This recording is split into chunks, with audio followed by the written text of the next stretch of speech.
Hello. Okay.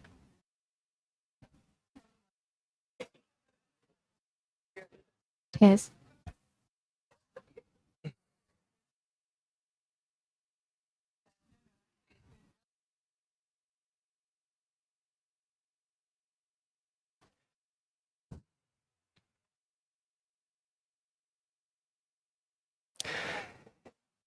May I extend warm greetings to the guests who have just arrived.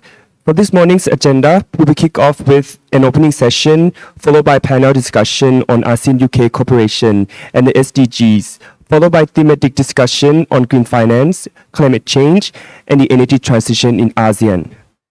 As we begin, may I kindly recommend that guests take seats on the right side of the hall to see the presentation screens clearly throughout the sessions. For participants who are not seated at the round table and wish to share their inputs or raise questions, our staff will bring microphones to you.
Good afternoon, Excellencies, distinguished participants, ladies and gentlemen, and welcome to the ASEAN United Kingdom Dialogue on Sustainability.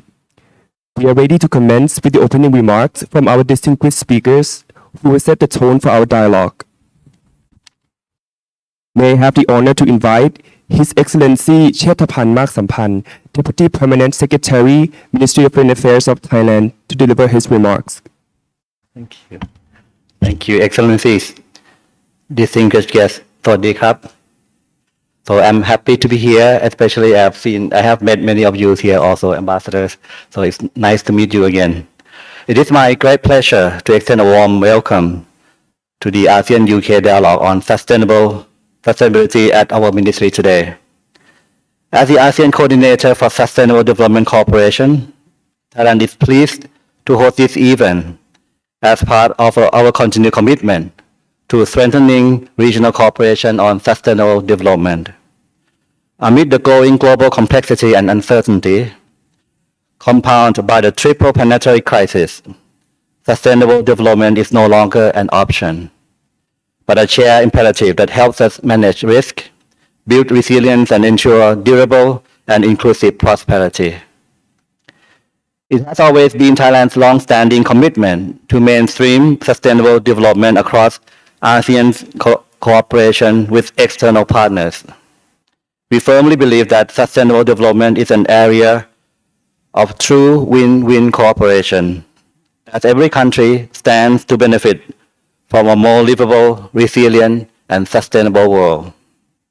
Last October in Kuala Lumpur, the Complementarities Initiative, or CI 2.0, was endorsed by the 15th ASEAN United Nations Summit. This milestone was achieved through strong collaboration between ASEAN and UNESCAP, reflecting our collective commitment to aligning ASEAN regional priorities with the United Nations 2030 Sustainable Development Goals. Building on this strong foundation, our partnership with the UK represents another vital pillar of our sustainable development efforts. Sustainable development has been at the heart of our collaboration, as evidenced by the ASEAN-UK flagship programs on education, green transition, and health security. As ASEAN moves from vision to implementation, partnerships such as this are essential in translating commitments into tangible outcomes. Today's dialogue is therefore both timely and meaningful. It not only forms part of activities to commemorate the 5th anniversary of ASEAN-UK dialogue relations, but also opens a new avenue for forward-looking, practical, and impactful cooperation for both sides. I hope that today's exchange of ideas and perspectives from our diverse group of experts will help us better align ASEAN's priority and the UK's areas of expertise. The insights from the dialogue will serve as valuable input for the new ASEAN-UK Plan of Action 2026 to 2030. As the incoming country coordinator for the ASEAN-UK dialogue relations, Thailand stands ready to build on our progress and work closely with our colleagues to elevate this partnership to greater heights. Without further ado, I wish all of you a productive and engaging dialogue. I look forward to the valuable insights that will further enrich the ASEAN-UK partnership in the next 5 years and beyond. Thank you. ขอบคุณครับ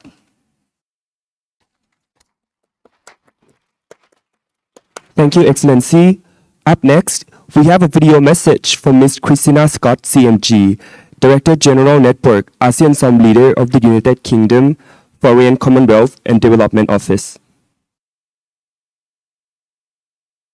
Hello, it's a pleasure to join you virtually today. While I'm sorry not to be with you in person, I am delighted to welcome you all to this and help open this important event as the UK ASEAN SOM leader. I would like to thank His Excellency Mr. Chetapan Maksampan, Deputy Permanent Secretary at the Ministry of Foreign Affairs of Thailand, for co-hosting today's event as ASEAN Coordinator for Sustainable Development Cooperation.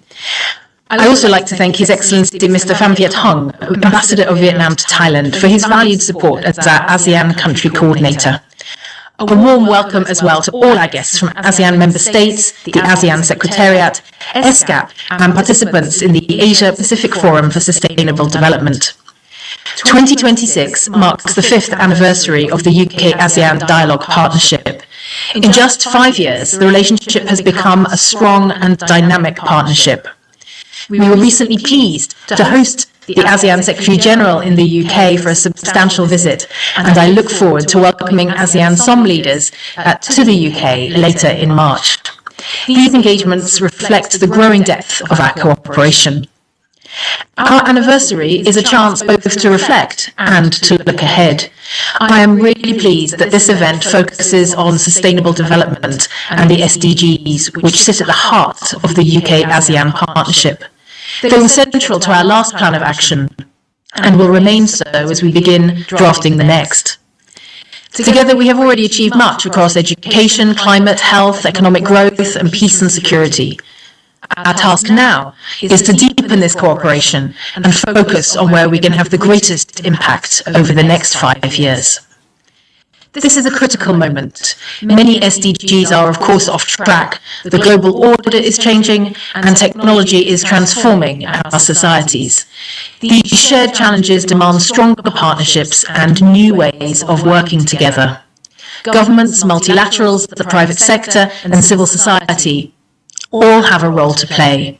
That is why dialogue like today's is so important, and why the UK remains firmly committed to working with ASEAN to drive sustainable development together. The UK-ASEAN partnership already exemplifies the kind of cooperation we want to see. I hope this event will go even further by exchanging views, sharing insights and refining our cooperation to maximise impact.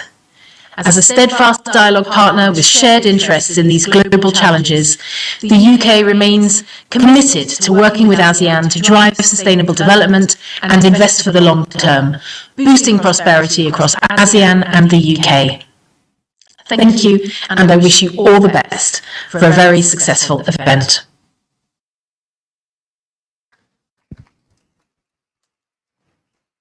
Thank you, Excellency. May I have the honor to invite His Excellency Pham Viet Hung, Ambassador of Vietnam to Thailand, to deliver his remarks. Sawadee krap. Good afternoon, Excellency Chetaphan Maksamphan, Excellencies, distinguished colleagues. Allow me at the outset to express our sincere appreciation to Thailand as ASEAN coordinator on sustainable development cooperation for the initiative as well as the excellent arrangement and warm hospitality, and to the United Kingdom for the close partnership and continued commitment to ASEAN sustainable development agenda. Excellencies, distinguished colleagues, ASEAN recognizes sustainability as a key factor in shaping the region's futures. The aspiration for a green, resilient, and inclusive ASEAN is clearly articulated in ASEAN Community Vision 2045 and reflect across our community pillars. Advancing this vision requires not only strong regional cooperation, but also meaningful partnership with dialogue partners who share our commitment and can bring complementary expertise and resources. In this context, the ASEAN-UK Dialogue Partnership, established in 2021, has rapidly developed into a forward-looking and practical cooperation framework. This year, marking the 5th anniversary of our partnership, offers a timely opportunity to take stock of our progress and, more importantly, to chart a more ambitious and result-oriented course for the year ahead.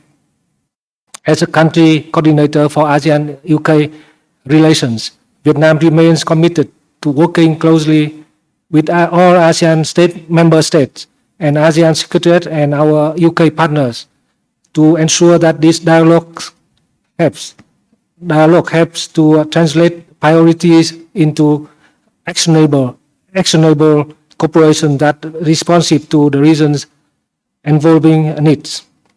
Today's dialogues reflects this shared ambition. It is hoped that the discussion will endeavor to explore how ASEAN's sustainable development pathways can be further supported through UK expertise and experience, particularly in areas such as green finance, climate action, clean energy, innovation, and inclusive growth, while reinforcing ASEAN's centrality and ownership.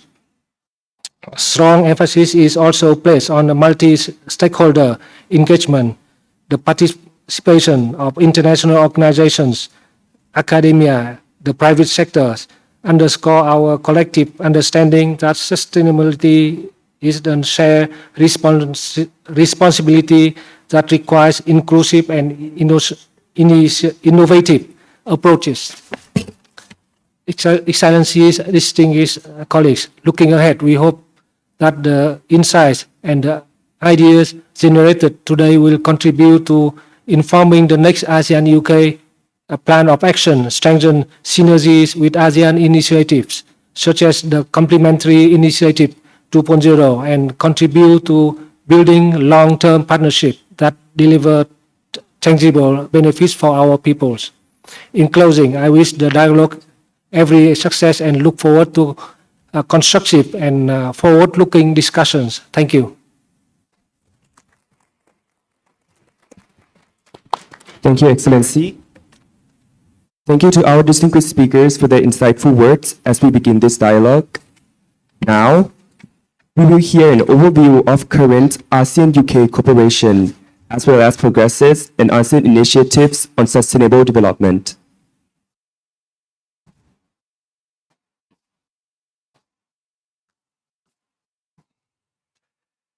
To begin this session, may I invite our distinguished speakers to the panel.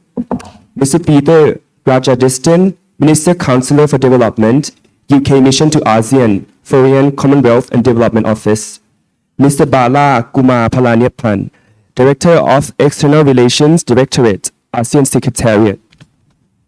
Mr. Ronnie Sorakosuma, Head of Sub-Regional Office for Southeast Asia, United Nations Economics and Social Commission for Asia and the Pacific.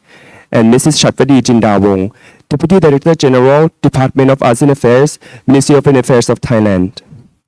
To begin, may I kindly give the floor to Mr. Peter to share an overview of the UK. Welcome and thank you. Welcome all, distinguished guests, ladies and gentlemen. It is a pleasure to be with you today. Firstly, I wanted to thank again our opening speakers, His Excellency Mr. Chatapan Maskapan, Vice Minister of Foreign Affairs, and His Excellency Mr. Pham Viet Hung, Ambassador of Vietnam to Thailand. And also, let me give a warm welcome to other distinguished speakers giving remarks this afternoon with me. Director Bala, Mr. Ronnie Sorakasuma, and Ms. Chatwadi Chindawong. It's a pleasure to be with you all here this afternoon. And of course, thank you all again to all of our guests from the ASEAN member states, the ASEAN Secretariat, the UN Economic and Social Commission for Asia and Asia and the Pacific, and the attendees of the Asia-Pacific Forum for Development, Sustainable Development. And of course, our hosts here at the Ministry of Foreign Affairs, without whom we wouldn't be here.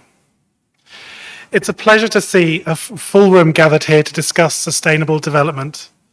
Our discussions take place at a pivotal moment, one that demands not only ambition, but genuine partnership. 2026 marks the 5th anniversary of the UK-ASEAN Dialogue Partnership, but that spirit of partnership has defined the relationship between the United Kingdom and the ASEAN region for much, much longer. Indeed, our cooperation on sustainable development stretches back decades. Many of you will remember the formative role played by leaders from both our regions in shaping the global development agenda, when former UK Prime Minister David Cameron and former Indonesian President Susilo Bambang Yudhoyono co-chaired the United Nations High-Level Panel on the post-2015 development agenda, on which the Sustainable Development Goals are built. And that legacy also reminds us of something important. The SDGs were never designed for one group of countries or one region. They are genuinely universal, and they apply to all of us. And because of that, they demand action from all of us working together. And that is why the United Kingdom is committed to supporting sustainable development in ASEAN as a central part of our dialogue partnership. Since becoming a dialogue partner in 2021, we have made sustainable, inclusive development the backbone of our collaboration. And in just 5 years, we have already laid down strong foundations. For example, through the ASEAN-UK Economic Integration Programme, we are supporting ASEAN's economic community vision by improving trade facilitation and enhancing regulatory cooperation. The programme is supporting the lowering of barriers to trade and improving access to financial services, steps that help businesses develop and support ASEAN growth. And through the ASEAN-UK Green Transition Fund, we are working with ASEAN institutions and member states to accelerate the shift towards clean energy and sustainable infrastructure. So whether it's in strengthening climate policy, supporting the ASEAN power grid, or boosting green investment across the region, the fund is helping to turn ambition into implementation. And our collaboration is also focused on people, and especially on the next generation. The ASEAN UK Supporting the Advancement of Girls Education Programme, or SAGE, has worked with ministries and educators across the region to promote evidence-based education policies, strengthen teaching practice, and help more girls, a marginalised group, progress through school and into the opportunities that they deserve. And health remains a defining pillar of our sustainable development approach, and the ASEAN UK Health Security Partnership will strengthen preparedness and health security across the region. Working alongside and in partnership with ASEAN public health institutions, the programme will support critical capabilities like disease surveillance, laboratory systems, and regional cooperation on antimicrobial resistance, areas where partnership is not just beneficial, but essential. And finally, we're also proud of our joint efforts under the ASEAN UK Women, Peace and Security Programme, which has supported the elevation of women's leadership in peace-building initiatives and ensure the ASEAN region continues to make progress towards inclusive security. And this summary really only captures some of our flagship programmes. Beyond these initiatives, we continue to cooperate in a wide range of areas, from creative economies to science, technology, and artificial intelligence. From joint research partnerships to capacity building on AI governance and safety, we are working together to ensure that technological innovation contributes to social and economic progress. But as we look ahead, we are also preparing for the negotiation of a new ASEAN UK Plan of Action in 2026. And sustainable development will sit at the heart of that plan, not as a standalone objective, but as a thread running throughout the plan, from economic resilience and climate action to education, health security, and more. And so we also welcome the Complementarities Initiative 2.0, which provides an important framework for aligning the ASEAN Vision 2045 with the Sustainable Development Goals. And the United Kingdom stands ready to support ASEAN's efforts to harmonise these agendas, ensuring they reinforce one another and deliver tangible progress for the region's people. So today's event is an opportunity to deepen that collaboration. It is a chance to exchange perspectives, identify gaps, and explore what more we can do together. We recognise the UK has a range of expertise to offer, whether in climate science, green finance, health security, or energy transition. And we recognise that no single dialogue partner can or should try to do everything. Our goal is to work in partnership with you to identify where those strengths can make the greatest contribution. So as we chart our next phase of our partnership, let us focus on the areas where we can have the biggest impact. Let us build on what we have achieved, learn from what has worked, and be honest about where we can go further. The SDGs offer us a powerful roadmap, but they will only be realised through collective effort, through shared vision, shared responsibility, and shared solutions. I hope today's discussions help us move one step closer to that shared future. Thank you very much. Thank you, Mr. Peter. Up next, may I invite Mr. Bala to share an overview of the ASEAN Secretariat. Thank you. Good afternoon.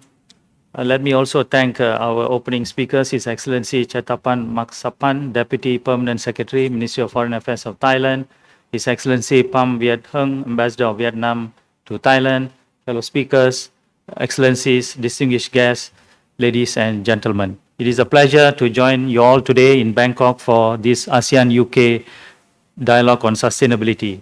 I thank the Ministry of Foreign Affairs of Thailand and also the FCDO for co-organizing this important dialogue. Our gathering today is particularly meaningful as ASEAN and the UK commemorate the 5th anniversary of ASEAN-UK Dialogue Partnership this year. 5 years is relatively short period in diplomatic terms. It has been a formative and productive chapter in our engagement. When we speak of sustainability, our attention naturally turns to the future, the world we hope to shape, the legacy we wish to leave. Yet, I would like to begin by looking briefly at the that has brought ASEAN and the UK to this milestone moment because history matters. It explains not only where we stand today, but also where we can move forward with confidence. Since the establishment of the Dialogue Partnership, our cooperation has developed into a relationship marked by trust and robust practical engagements across the three pillars of ASEAN community. This progress has not happened by chance. From the outset, the UK has approached ASEAN not simply as an interlocutor, but as a long-term collaborator. This distinction is important. It allows cooperation to move beyond statements and meetings towards results that can be felt in communities, institutions, and livelihoods of our people. In political security sphere, the UK has supported ASEAN's efforts to promote maritime cooperation, uphold international law, and contribute to regional stability. These are not abstract objectives, they are foundations. Without stability, sustainable development becomes harder to plan, harder to finance, and harder to protect. That work also extends into areas that matters directly to the people's daily lives, from tackling transnational crime to advancing women, peace and security agenda, and to strengthening, for example, inter-parliamentary dialogues. In the economic pillar, sustainability has become an increasingly central feature of ASEAN-UK cooperation aligned with ASEAN's own priorities. The UK has been a strong partner in supporting ASEAN's work on sustainable finance, low carbon growth, and climate resilient development.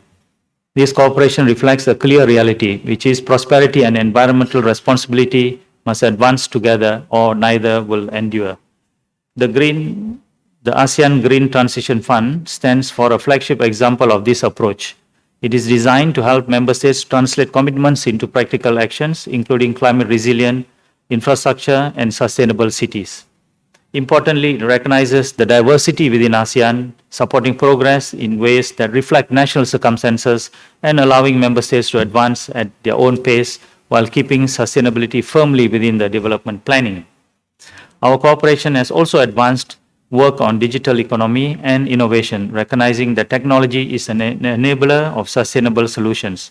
Efforts to strengthen data and policy coordination and to support micro, small, and medium enterprises in green economy help ensure that sustainability is not exclusive but inclusive and that its benefits are more widely shared.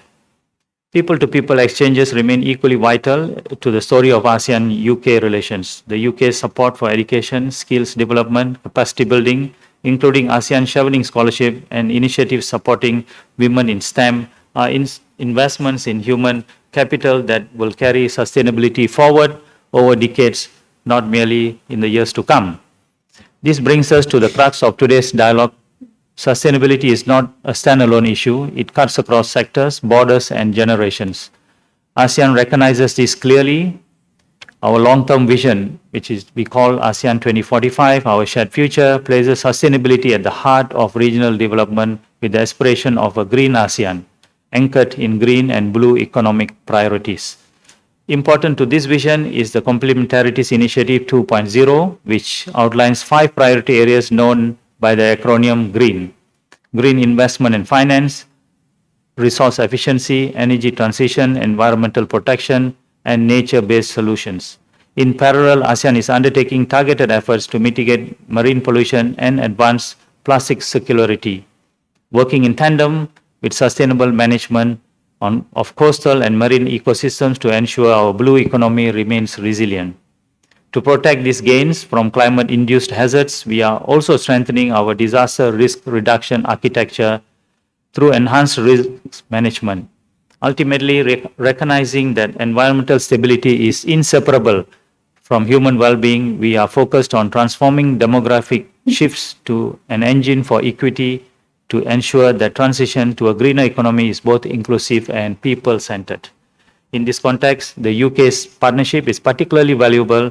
It brings experience and technical expertise and a clear commitment to climate action. More importantly, it brings an approach that works with ASEAN's mechanisms and respects ASEAN's way of cooperation. This is what we turn shared ambition into shared delivery. Looking ahead, as we celebrate the 5 years of dialogue partnership between ASEAN and the UK, both sides, as mentioned by my previous speaker, have started formulating the next phase of the plan of action between ASEAN and the UK for the period 2027-2031. This milestone is therefore not only commemorative, it is strategic. It offers an opportunity to deepen our cooperation not only on sustainability but a wide range of areas of mutual benefits. It will not merely a documented aspiration but measures with measurable outcomes that will benefit both our peoples. In conclusion, sustainability is a shared challenge, but it is also a shared opportunity. As we mark the 5th anniversary of the partnership, we look forward with the same sense of purpose that defined our first 5 years to sustain this excellent momentum and to build what we have worked and to shape a partnership that remains practical, impact-driven, and aligned with ASEAN's strategic priorities. I thank you. Thank you, Mr. Bala. Up next, may I invite Mr. Ronnie to share an overview from SCAP. Yes, thank you very much. And firstly, I would like to extend appreciation to Thailand and also the UK for organizing this very important dialogue, which is an associated event from the Asia Pacific Forum on Sustainable Development, which will be officially launched tomorrow at SCAP. I would also like to express our appreciation to His Excellency Ambassador of Vietnam and His Excellency Deputy Permanent Secretary of Thailand for graciously opening this event. So ladies and gentlemen, I will be presenting the progress of the Sustainable Development Goals in the Asia-Pacific region, and then a focus on ASEAN. I will conclude with some remarks on how this relates to the Complementarities Initiatives 2.0 and how the ASEAN-UK cooperation framework supports the work of ASEAN in the SDGs. All information is based on SCAP's annual Asia-Pacific SDG Progress Report and our SDG Data Gateway, which is a comprehensive platform for SDG progress assessment based on data provided by countries. The SDG Progress Report 2026 was recently launched and is the flagship report of SCAP, marking its 10th year anniversary. Without a doubt, Asia-Pacific region with its 53 member countries, including ASEAN, faces a multifaceted sustainability challenge. As a result, the region is significantly lagging in achieving the SDGs. Asia-Pacific continues to make important solid development gains, such as poverty is declining, health outcomes improving, and infrastructure expanding, showing the region's strong capacity in progress. Yet the pace remains insufficient for 2030, with only 14 of the 17 SDG targets on track. As you can see from the chart, the 2030 agenda, which is the middle line, there is still much lagging in terms of the SDG indicators. Environmental progress performance is under the greatest strain, as nearly 3/4 of economies have moved toward less sustainable pathways since 2015. There are challenges in SDGs 12, 14, 15, along with climate pressures, SDG 13, and inequalities, SDG 5, which remain significant obstacles. Even so, momentum is building. Expanding climate action, stronger social protection systems, and growing investments in renewable energy provides a foundation for acceleration. More visible progress is also emerging in welfare, social protection, and in energy and food systems, such as SDG 7 and 9, where roughly half to 2/3 of economies have shifted into stronger performing groups. Across the region, meaningful development gains continue to take shape. Poverty levels have steadily reduced, namely SDG 1, and health outcomes have improved, SDG 3, with maternal and child mortality declining in many countries. Infrastructure, innovation, industrial capacity are also advancing, with no indicators moving backward, while access to safe water and sanitation continues to expand. Yet these achievements are increasingly vulnerable. Rising environmental pressures and deepening inequalities threaten to erode hard-won progress, underscoring the need for more resilient and inclusive development pathways. Environmental sustainability is increasingly out of reach. Greenhouse gas emissions through SDG 13 keep rising, slowing climate action, while marine pollution and stressed fisheries are undermining ocean health and coastal livelihoods. On land, biodiversity loss and ecosystems degradations are accelerating. Together, these trends form a major obstacle to the region's development, pulling progress off track and weakening gains made elsewhere. Inequalities are widening and in many places worsening. Progress on reducing inequality has fallen, with income distribution stagnating and the labor share of income shrinking. At the same time, urban vulnerability is rising as disasters cause mounting infrastructure damage, exposing the fragility of cities across the region. Turning to Southeast Asia, ASEAN mirrors these regional patterns but shows relatively stronger economic and infrastructure performance, with several countries demonstrating more than 50% positive SDG trends. Data for ASEAN continues to show a mixed picture. The sub-region faces pressing challenges in climate resilience, marine ecosystem protection, and social inclusion, with significant gaps in gender and governance data. Without much faster action, ASEAN risks falling short of the 2030 agenda. There has been solid progress in areas such as clean energy, sustainable land management, and infrastructure development, and this is reflected in advances on SDG 7, 9, and 15. Yet the region has moved backward on key environmental goals, including climate action, life below water, and responsible consumption and production. SDG progress also varies widely across countries. Countries like Vietnam, Thailand, Indonesia, Malaysia, and Singapore have more than half their targets moving in the right direction, supported by stronger institutions and sustained policy commitment.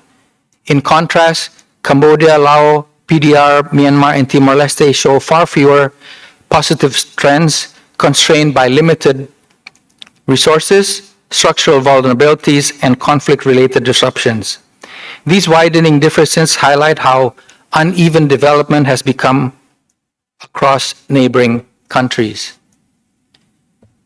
ASEAN's strongest gains align closely with its long-standing strategic focus on economic integration, connectivity, sectoral cooperation outlined in the ASEAN Vision 2045 strategic plans.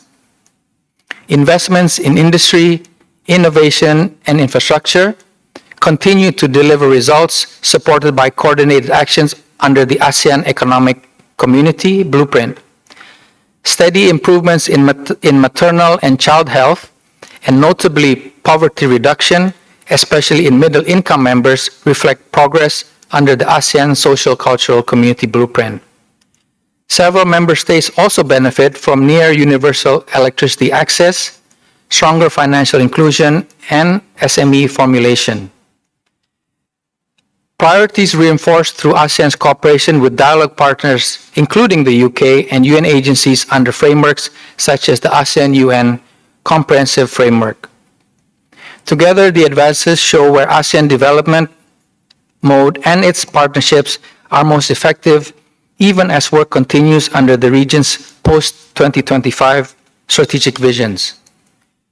Despite strong economic performance, ASEAN faces several shared challenges that threaten long-term resilience. Environmental pressures in SDG 13, 14, and 15 are mounting. The region is highly exposed to climate disaster, while coastal and marine ecosystems continue to deteriorate in countries such as Indonesia, the Philippines, and Vietnam. Social inclusion gaps persist as well. Inequality reduction has stalled, education disparities are widening, and women remain unrepresented in leadership roles, compounded by significant gender data gaps. Rapid urbanization adds further strain. Many ASEAN cities are grappling with worsening air pollution, more frequent disaster-related damages, and recurring infrastructure disruptions. The data also reveals a picture of a region that remains invested in fossil fuels, including coal, where economic growth still overshadows inclusive or sustainable development, and where vulnerability is on the rise due to the increase in climate-related events and other hazards. The Complementarities Initiative 2.0 was endorsed by the leaders at the 15th ASEAN UN Summit, with countries expressing support for implementation of the CI 2.0. The initiative aims to enhance sustainable development through various strategic areas, focusing on climate resilience and digital transformation in key areas. In turning those priorities into practice, the ASEAN-UK cooperation already mirrors CI 2.0 agenda. As earlier mentioned, there has already been elaborations with respect to the various initiatives under the ASEAN sectoral bodies. By strengthening the alignment between the CI 2.0 and the ASEAN-UK POA, we can translate SDG commitments into bankable and activities pipelines. We can also anchor climate and digital cooperation in ASEAN's mechanisms, and we can also deliver measurable outcomes through these various activities. In short, CI 2.0 provides the compass, the ASEAN-UK POA provides the vehicle. Together, they can steer us towards a green, resilient, inclusive, and future-ready ASEAN. We look forward to our continued partnership with ASEAN and the Secretariat, as well as development partners like the UK, to identify opportunities for the implementation of the Complementarities Initiative. Thank you very much. Thank you, Mr. Ronnie. Up next, may I invite Mrs. Chatpadi Jindawong to share an overview from the Ministry of Foreign Affairs of Thailand. Thank you. I also wish to join my previous speakers in thanking everyone here for making the time to be with us. And I also thank my Deputy Perm Sec and the Ambassador of Vietnam, as well as the SOM leader of the UK for the opening remarks. I just like to briefly give an overview on the work done by ASEAN and done by Thailand in our capacity as the ASEAN coordinator for Sustainable Development Cooperation, which where we have been very closely collaborating with other ASEAN member states, external partners, ASEC, and as well as UN agencies. And I just like also to flag that sustainable development is actually the only cross-cutting issue in ASEAN where you have a kind of permanent coordinator. If you look at cybersecurity or blue economy, these two are also cross-cutting issues, but we have set up another kind of coordinating mechanism, coordinating task force and coordinating committee. But for sustainable development, it's just, entrusted upon Thailand to take the role. And this is not just because that we volunteered to be the coordinator, because sustainable development is, at the heart of our development policy. But sustainable development is actually a continued strategic priority of ASEAN. It has been there, since the beginning, and it will be with us. So our effort on sustainable development is actually not without basis. We have the vision, the ASEAN Vision 2025, which has just, been concluded last year, and it's really clearly stated in the vision, the last vision, that there must be a complementarity between ASEAN Vision and the UN agenda. And that led to, the Community Initiative 2.0, just kindly mentioned by Ronnie. And under each community initiative, we have highlighted or identified 5 priority areas. So now we have actually 10, because 5 for the first CI and 5 for the second CI. But even though we have the CI 2.0, it doesn't mean that the priority areas under the CI 1.0 has been expired or anything. We still continue our efforts on doing both initiatives reports.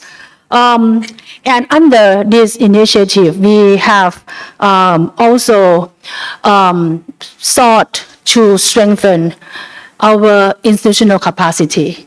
We have set up, I think everyone here is familiar with this ASEAN Center for Sustainable Development Studies and Dialogue, which is located in Bangkok. It has been operational, I think this is the 6 or 7 years already. I think everyone here has been collaborating closely with the center one way or another. And under the CI 2.0, we also seek to streamline all the relevant forums on SDGs or sustainable development. We have the ASEAN SDGs Forum led or spearheaded by the ASEAN Secretariat.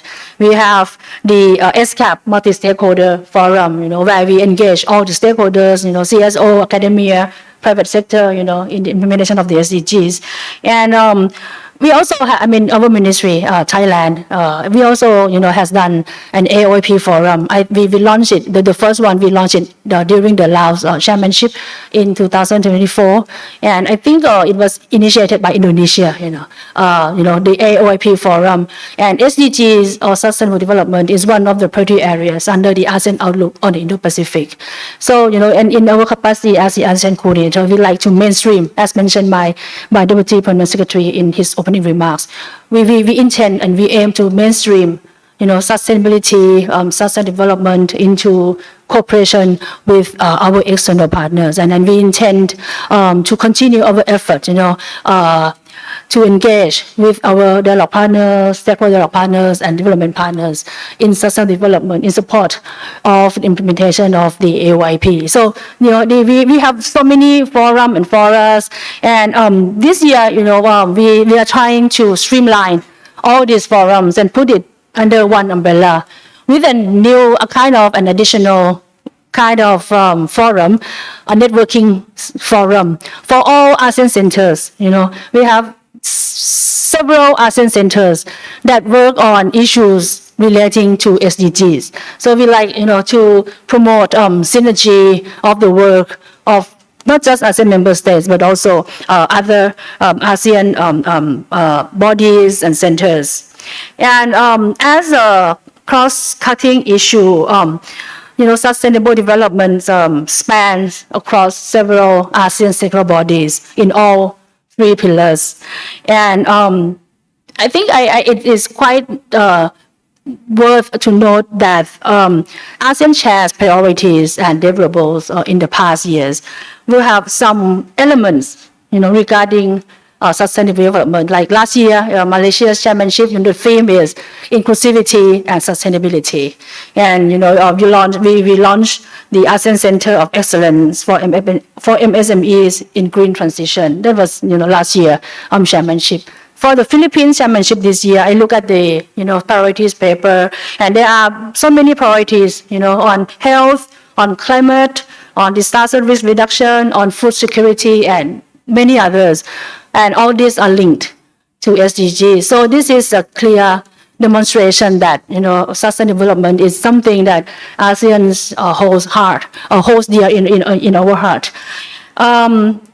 Putting all this in the context of ASEAN's external relations and in the context of the ASEAN-UK cooperation, I think it's clear, as mentioned by my colleague from the UK, the ASEAN-UK flagship programs, reflect already, the importance of SDGs. But looking forward, how the ASEAN-UK and the CI 2.0 or the ASEAN efforts on sustainable development can be put together and linked. First, I just like, as mentioned also by Ronnie, the CI 2.0 is a framework, to guide us, in cooperation among ourselves and also cooperation with external partners. So I just like to give example on what ASEAN has been doing and then how the UK can, step in and help us based on the 5 priority areas. For example, first, green finance. ASEAN has the ASEAN taxonomy for sustainable finance. We have the ASEAN Catalytic Green Finance Facility or the ACGF, which the UK has also kindly contributed to. And we have ASEAN bond standards, ASEAN green bond standard, ASEAN social bond standards, ASEAN sustainability bond standards. So, and UK is a financial leader. You have so advanced, in finance. So, technical assistance for ASEAN taxonomy, support for development of sustainable bond markets in ASEAN and ASEAN member states, or even capacity building program, for ESG principles. So these are, where, we can really contribute. Second, climate resilience. We have, again, all the bodies under ASEAN have work plan and plan of action, and we have ASEAN Climate Change Strategic Action Plan for 2025 to 2030, which is a roadmap, for ASEAN to promote climate action and climate resilience. And in addition to the ASEAN, the sectoral body handling environmental issues, we also have the ASEAN Center for Climate Change in Brunei, which has been established, a few years ago during Brunei Chairmanship. And we also have the ASEAN Climate Resilience Network established under the working group under Som Amaf on forestry and agriculture, focusing on climate smart agriculture and climate resilient agriculture and food system. So again, to support this, you can help us, in terms of climate adaptation planning, climate risk modeling, and early warning systems. And this is also where we can tap into the ASEAN UK Green Transition Fund. Third, on energy transition, we have the plan of action, POA for energy transition. And, I think everyone is aware of the ASEAN Power Grid, where we would like to interconnect national electricity systems, promote cross-border energy trade, and facilitate renewable energy integration in the region. And I think I cannot say for my colleagues in the energy sector, but really the ASEAN Power Grid is a platform where we still seek a technical expertise on multilateral power trading. Because we are selling, renewable energy and electricity, among across borders. We have the LTMS, acronyms. LTMS: Laos, Thailand, Malaysia, Singapore, power integration project. Yeah. Okay. So actually, Laos is selling, electricity to Singapore through Thailand and Malaysia. So this is, where we really need to strengthen our capacity if we are to really enhance our regional energy security. On digital transformation, we have the ASEAN Digital Master Plan 2030, and one of the deliverables under the Philippine Chairmanship is the signing of the ASEAN Digital Economy Framework Agreement, DEFA. I think everyone is familiar with DEFA. It's going to be the world's first region-wide digital economy framework agreement. So this is to address areas like digital trade, cross-border e-commerce, data government, digital payments, and cybersecurity. Again, digital transformation is a vast area for cooperation. There are so many aspects that we can really work together between ASEAN and the UK. Lastly, networking and partnership. This kind of forum, this kind of dialogue, helps promote networking and partnership. As I mentioned, we have the ASEAN Center for Sustainable Development Studies and Dialogue in Bangkok. We have other centers also in the Philippines. We have the ASEAN Center for Biodiversity. We have the ASEAN Center for Climate Change in Brunei. We have the ASEAN Center for Energy in Jakarta. There are, so many ASEAN centers and bodies to work with. And hopefully, when we convene the AOIP forum this year, it will be clearer as to how ASEAN and each external partners can really engage and advance sustainable development in the years to come. So I'd just like to conclude my presentation. Thank you.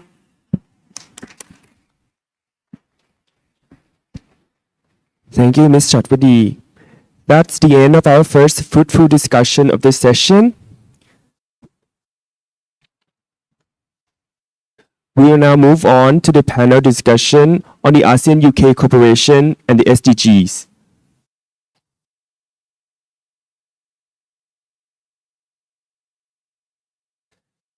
To begin this session, may I invite distinguished panelists to the panel, Ms. Nilima Gurajani, Principal Research Fellow, Overseas Development Institute, Assistant Professor Chon Bunnak, Director of the Center for SDG Research and Support, Faculty of Economics of Thammasat University, Ms. Marina Patrier, Deputy Director, UNESCO Regional Office in Bangkok and Office for UN Coordination for Asia and the Pacific, Mr. Garrett Young, Regional Director for Asia Pacific, Clinton Health Access Initiative, Ms. Christine Arab, Regional Director for Asia and the Pacific, UN Women. And our moderator for this session, Ambassador Pasapon Sankasuban, Executive Director, ASEAN Center for Sustainable Development Studies and Dialogue.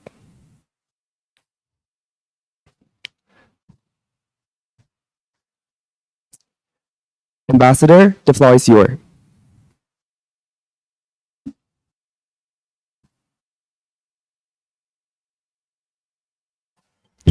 Thank you very much. Good afternoon, distinguished representative from ASEAN member states, excellencies, speakers, participants, partners.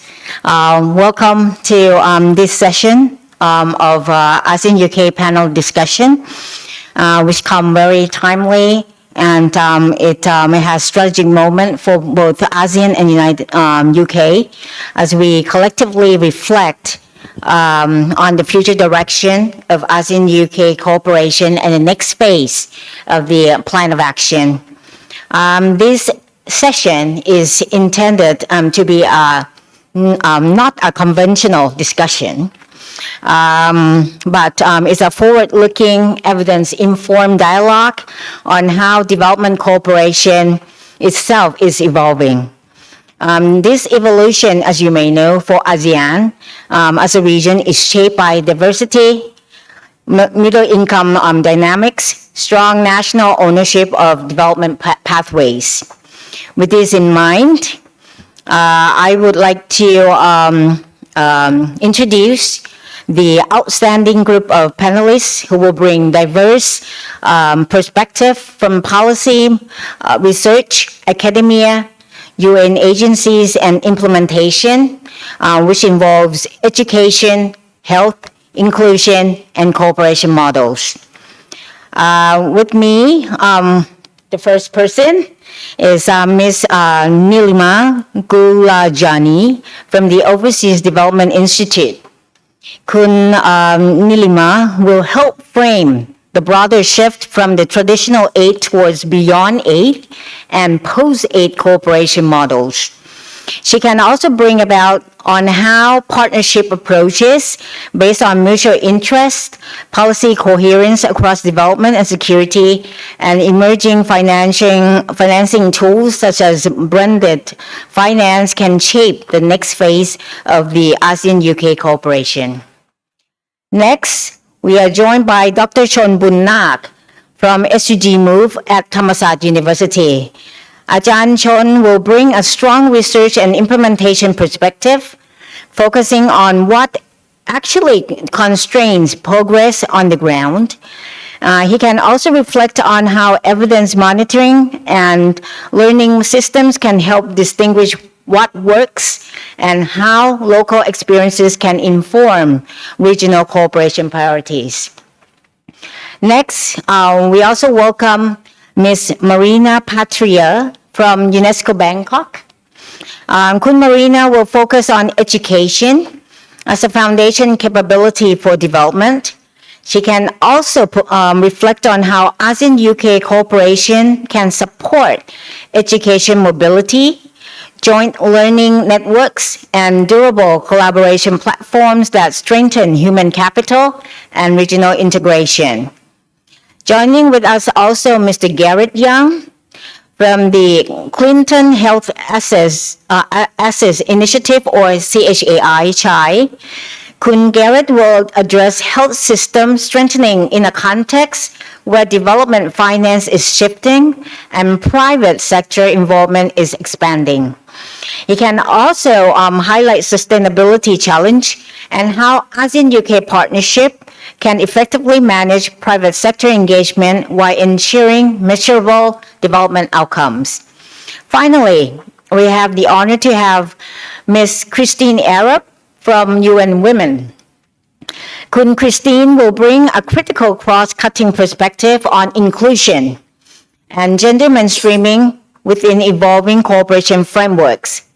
She can also focus on how policy coherence, partnership design, financing mechanism, and accountability systems can ensure that inclusion objectives are embedded across all sectors of ASEAN-UK cooperation. With this, I'm delighted to begin the discussion. For Kun Nilima, as traditional forms of aid are changing, what kinds of partnership and tools do you think we will need to see in the future? And to keep driving development progress. You are limited for 5 minutes as the organizer wish, but of course we'll see how it is. Please. Thank you very much, Ambassador. And thank you to the UK government and to all the member states for inviting me here today to speak to you. I am a principal research fellow at ODI Global. We are a think tank based out of London in the UK, albeit with global reach, focused on global development issues. And before that, I've come from academia at London School of Economics, where I was a professor in development policy and public management. I currently lead at ODI an initiative on the changing development landscape and the evolutions, particular, that we're seeing amongst the northern bilateral donor community. Needless to say, when we started this over 2 years ago, we didn't expect this area to be a growth field. But the irony is that with the aid cuts, many more bilateral donors are asking themselves, what is their purpose today? And I'm very happy to be here, and I will talk to you a little bit about what we're hearing from this group of 10 bilateral donors that we've been convening over the last 2 years. To give you a quick sense of it, though, that we've been exploring questions around purpose, around narrative, around modalities and instruments, how the organization and the institutions need to adapt, and what it might mean also for partner countries on the receiving end of this. So to set the scene a little bit, the context. So I think, for this group, it's particularly important to recognize the changing geography of power that largely favors the global south or the global majority. Demographically, 12% of the global population sits in the global north, 88% in the rest. The economic shifts are very notable. Kishore Mahbubani, in an essay published this month in Foreign Affairs magazine, really illustrated this in comparing the EU and China. So in 2000, the combined GDP of the EU was 7 times as big as China's. Now they're the same size. And even though they're the same size, if you think about voting share in the IFIs, the EU's vote is 26%, whereas China's is only 6%. And by 2050, the estimates are the GDP of the EU will be half of China's. Combined with those economic shifts, we see America's withdrawal from the global development system, which admittedly hasn't been as bad necessarily as was initially anticipated a year ago. So in 2024, the US provided $65.5 billion of official development assistance. Estimates suggest it'll be around $38.5 in 2025. Now, within the ASEAN region, few countries receive ODA, reflecting the fact that most are middle-income countries, 6 lower middle-income countries and 2 higher-income countries. And private sector investment is a growing financial flow to the region. And yet, as we heard from the previous panelists from UNESCAP, the SDGs are still struggling in this region. It was notable for me to hear about inequality and as growing environmental challenges remain in particular. So even though there may be less aid in this region and less aid globally, development is still a challenge. And I think what we're hearing in the dialogue series that I'm convening is that there is no desire to abandon development cooperation. Rather, it needs to take new and different forms, and I think that is especially the case in an emerging market region like ASEAN. So I have 5 minutes to make 6 points. I will do my best. Please feel free to cut me off if I overspeak. But I think the first thing I want to talk about is this move away from an aid for development paradigm, where official development assistance was a flow to achieve development versus an aid for investment paradigm or a catalytic paradigm understanding of aid. So we recognize there's less ODA money, capital needs are great, and there's a logic really that suggests we save that concessional source of financing for the poorest countries and for specific sectors that cannot obtain the rates of return that infrastructure, for example, can. I have 2 minutes left, so I'm clearly not going to make 6 points in 2 minutes. But anyway, the point is that this is a model of de-risking that the bilateral donor community is growing to appreciate and consider. I just wanted to make the one point that I think it is a model that is the evidence base for achieving those mobilization rates is questionable. So ODI research has suggested that for every dollar mobilized in sub-Saharan Africa, 59 cents of private finance can be mobilized, a little more elsewhere, 70 cents elsewhere. And The Economist has even talked about this as the chimera of private finance, or the FT, the magic pony of private finance. Their words, not mine. And these are hardly left-wing publications. So I think we do need to temper some of our expectations of what private finance can do and how catalytic aid can actually be in terms of generating that. But I do think, there is interest, and there is going to be a growing direction aid is going to be put into that model of engagement. I think the kind of the 4 or 5 other points that I had kind of could broadly also fall under this general point around the need to do development diplomacy differently. The UK is clearly moving from a donor-driven model to an investor model, a partnership-based model. One is seeing, I think, in the bilaterals that we're working with, a move to non-financial forms of cooperation. And that can range from informal dialogues at a senior level, a bit like this dialogue itself. The idea here is to focus on concrete priorities that are shared across that diplomatic engagement and a real understanding of the division of labor between the partners that are brought to the table. In these dialogues, there are discussions around how resource envelopes are changing and what trade-offs need to be made when mutual benefits are hard to achieve. There are questions in this development diplomacy paradigm around even just how we staff diplomacies and diplomatic missions. Less dollars in this model are freeing up time to build relationships and even work with other government departments, in this case, perhaps back in London. There are questions around how we do development diplomacy differently in terms of career pathways, recruiting beyond a generalist civil service, and really finding the right specialisms who can bring a whole of government offer together.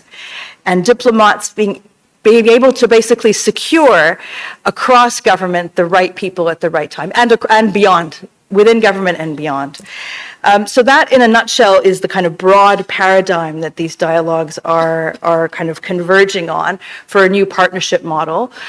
Within that, there are other questions around technical assistance and how we drive that forward in a way that is embedded and long-term and responds to client countries, how we facilitate better global policy dialogue, how we, and more importantly, and I'll close here, how we move away from tools to mindsets. So we have a proliferation of tools currently to foster cooperation, country platforms, budget support, direct investment to local actors, triangular cooperation, pooled funding through regional and multilateral bodies. But the truth is that we invest in these tools, but we don't always build the relationships and the mindsets that allow them to work. So thinking about trust, humility, mutual respect, and reciprocity in civil service, I think, is critical at this moment. The ability to have longer timelines and patient capital. and to also do retrenchment responsibly. And I think the UK, the US, and others have a lot to learn there, and I think there is an admission that we need to do retrenchment much more responsibly. I think I'll stop there. I think just to say this is a moment of disruption for aid and a real transition to a new form of development cooperation, and development diplomacy will evolve to meet this moment. And the idea, I think, is to move from a charity-based model to one focused much more on structural transformation of the economic system. The one trade-off or the one potential risk, which I will close with, is a values agenda. It's potentially increasingly at risk in this moment of big G geopolitics. And I think we heard from the previous panel around inequality and good governance in particular, which I think we can't lose sight of. Thank you.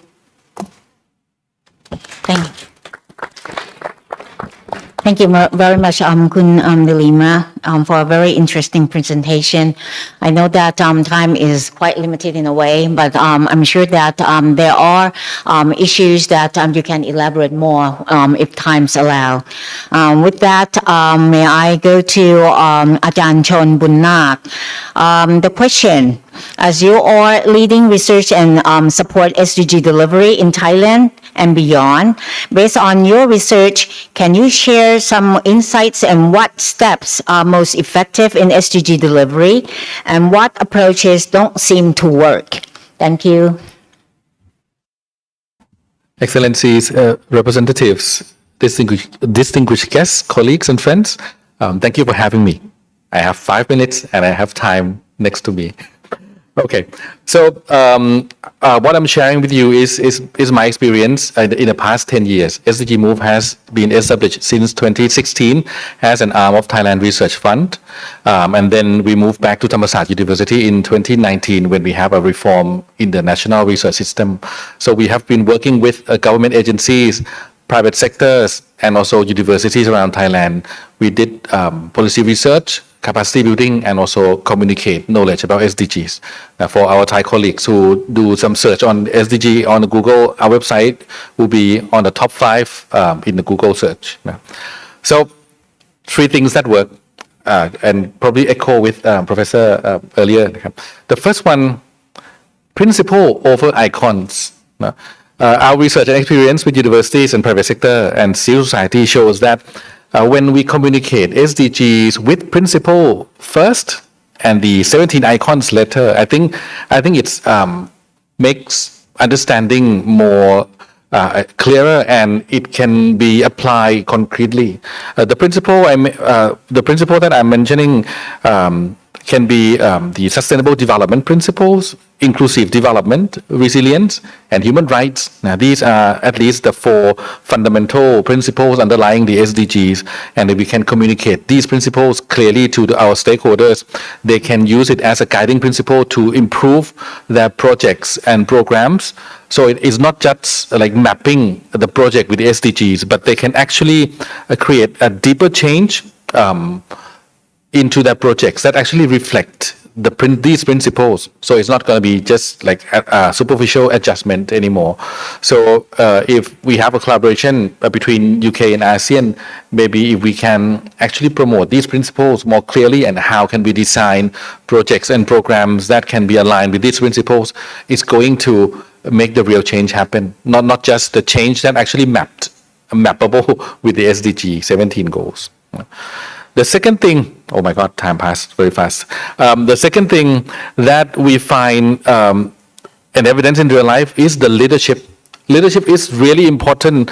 In our previous government, Minister of Industry, Ekanath Prompan, he led a serious task force to crack down illegal toxic waste disposal. And he did not just lead it, but he also be the buffer that take the pressure from threats and some other political pressure from other political interests, and that makes the team able to deliver the technical services and also investigation, and then he could crack down like a vast majority of illegal toxic waste dumping all over Thailand. One indicator that indicates that he did a really great job is that the CSO that worked on this issue for more than a decade actually compliment the minister for actually making this move, and this never happened before from my experience. Number 3, and the things that work, we have to address trade-offs. Trade-offs in sustainable development is one of the key issues that held back our effort to achieve SDGs. If we don't address the trade-offs, especially those who left behind, they will be the first group of persons that go against our effort to achieve the SDGs. We have a case in many places in Thailand, like in Dan Sai, Leh province, a research project wants to convince the farmers to transit from maize production to organic farming. But then there are issues of risk, there are issues of income, there are issues of demand from the market. So it only works when the researcher can coordinate and then let the Thailand Research Fund agree to co-fund the experiment with the farmers, involve hospital in the local area to procure organic produce from the farmers, so then they have a more stable demand, for example. So if we can address the trade-offs and don't leave anyone behind, we can actually make things forward. But I think we rarely address these trade-offs in a policy discussion, and we need more discussion and more collaboration to tackle these issues more. Okay, I have 1 and something seconds left, 1 minute and something seconds left now. So there are 3 things that doesn't work. The first thing is the mapping trap. Sometimes when we start doing our project with SDG mapping, this could, instead of providing a sustainable project, we actually provide a decorative cover for the greenwashing projects. Now we need to actually look through the mapping process. The second thing is about selective implementation. This probably happened in every government in Thailand. Thailand has no exception. Now we can promote BCG model for sustainable economic growth, but when it comes to national security issues, we just abandon all the principle of human rights, something like that. And the last one is gaming indicators. The ranking is everywhere. The numbers, indicators are usually very convincing to the government, but these indicators only measure the scale of the problem, but not the depth of the problem. Thailand, for example, we have the data about the unsentenced detainees looks really good compared to our regional colleagues, but if we look into the details, the depth of human rights violation could be surprisingly severe. So we have to look through the indicators to the actual faces of the people and the health of the planet. Otherwise, we are just playing the number game. So that will be my points. Thank you, Ambassador. Thank you, Achan Chon. Thank you for your insight, especially on the approaches that we can improvise for the next cycle of ASEAN UK Plan of Action. With that, may I go to Kun Marina? The question is that as UNESCO has been supported by the UK in producing the next ASEAN State of Education report, to inform the next ASEAN Education Strategy 2026. From the finding, what should be the UK and ASEAN be prioritizing on education in the region? Thank you. Thank you very much, Ambassador. Your Excellencies and distinguished delegates, partners and colleagues as well from the UN I see here. Very good afternoon. It's a pleasure to be here. UNESCO is the agency coordinating SDG 4 at global level and also at regional level here in Asia and the Pacific. So really a pleasure to be talking about this specific SDG 4, because when we speak about SDG 4, we actually speak about all the other SDGs. So just a bit of background. I don't know. Where do I need to point? Okay, I'll continue if someone can assist me. Thank you. So maybe just a bit of background. UNESCO, with its International Institute, thank you, International Institute for Statistics, UIS, and with support from the UK mission to ASEAN and FCDO, has been supporting two very important regional processes over the past months, and these major regional processes are really shaping ASEAN next 5-year education agenda and also beyond.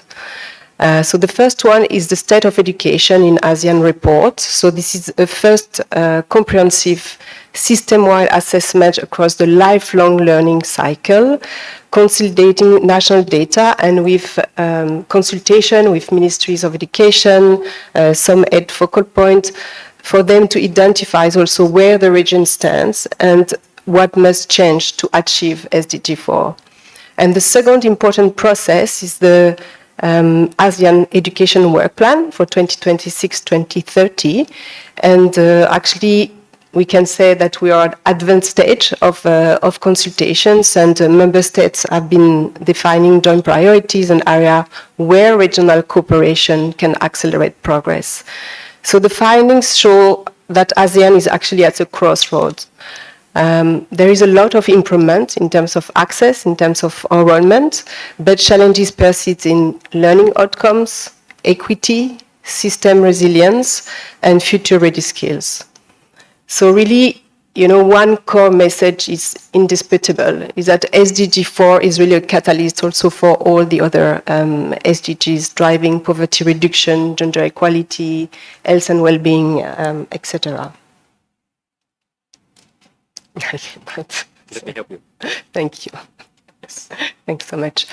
So just some findings. It's not easy in 5 minutes, so I will not go through all these, but you have it on the screen. Data can be a lot to digest, so just to highlight some of the findings of the ASEAN State of Education report that are actually shaping the new work plan.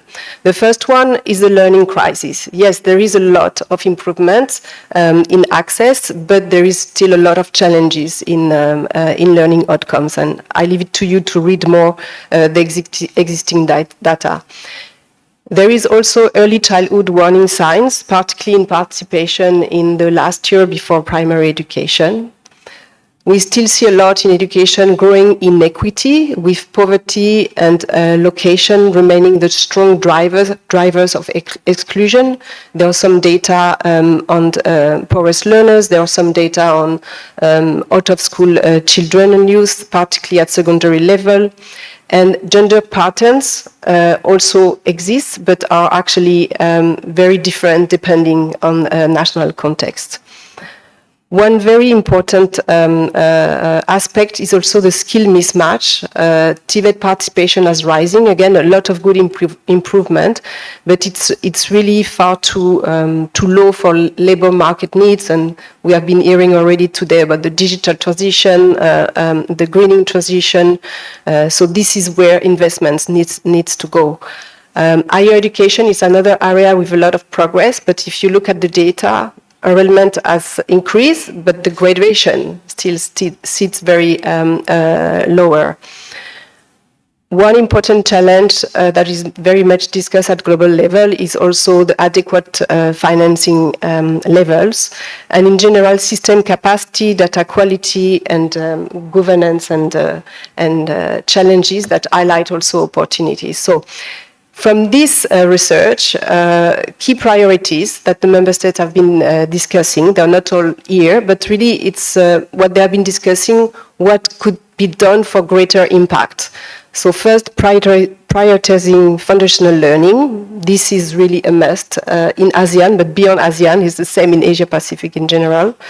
Investing in early childhood development as the most effective driver of equity. This is where we can really have high return on investment.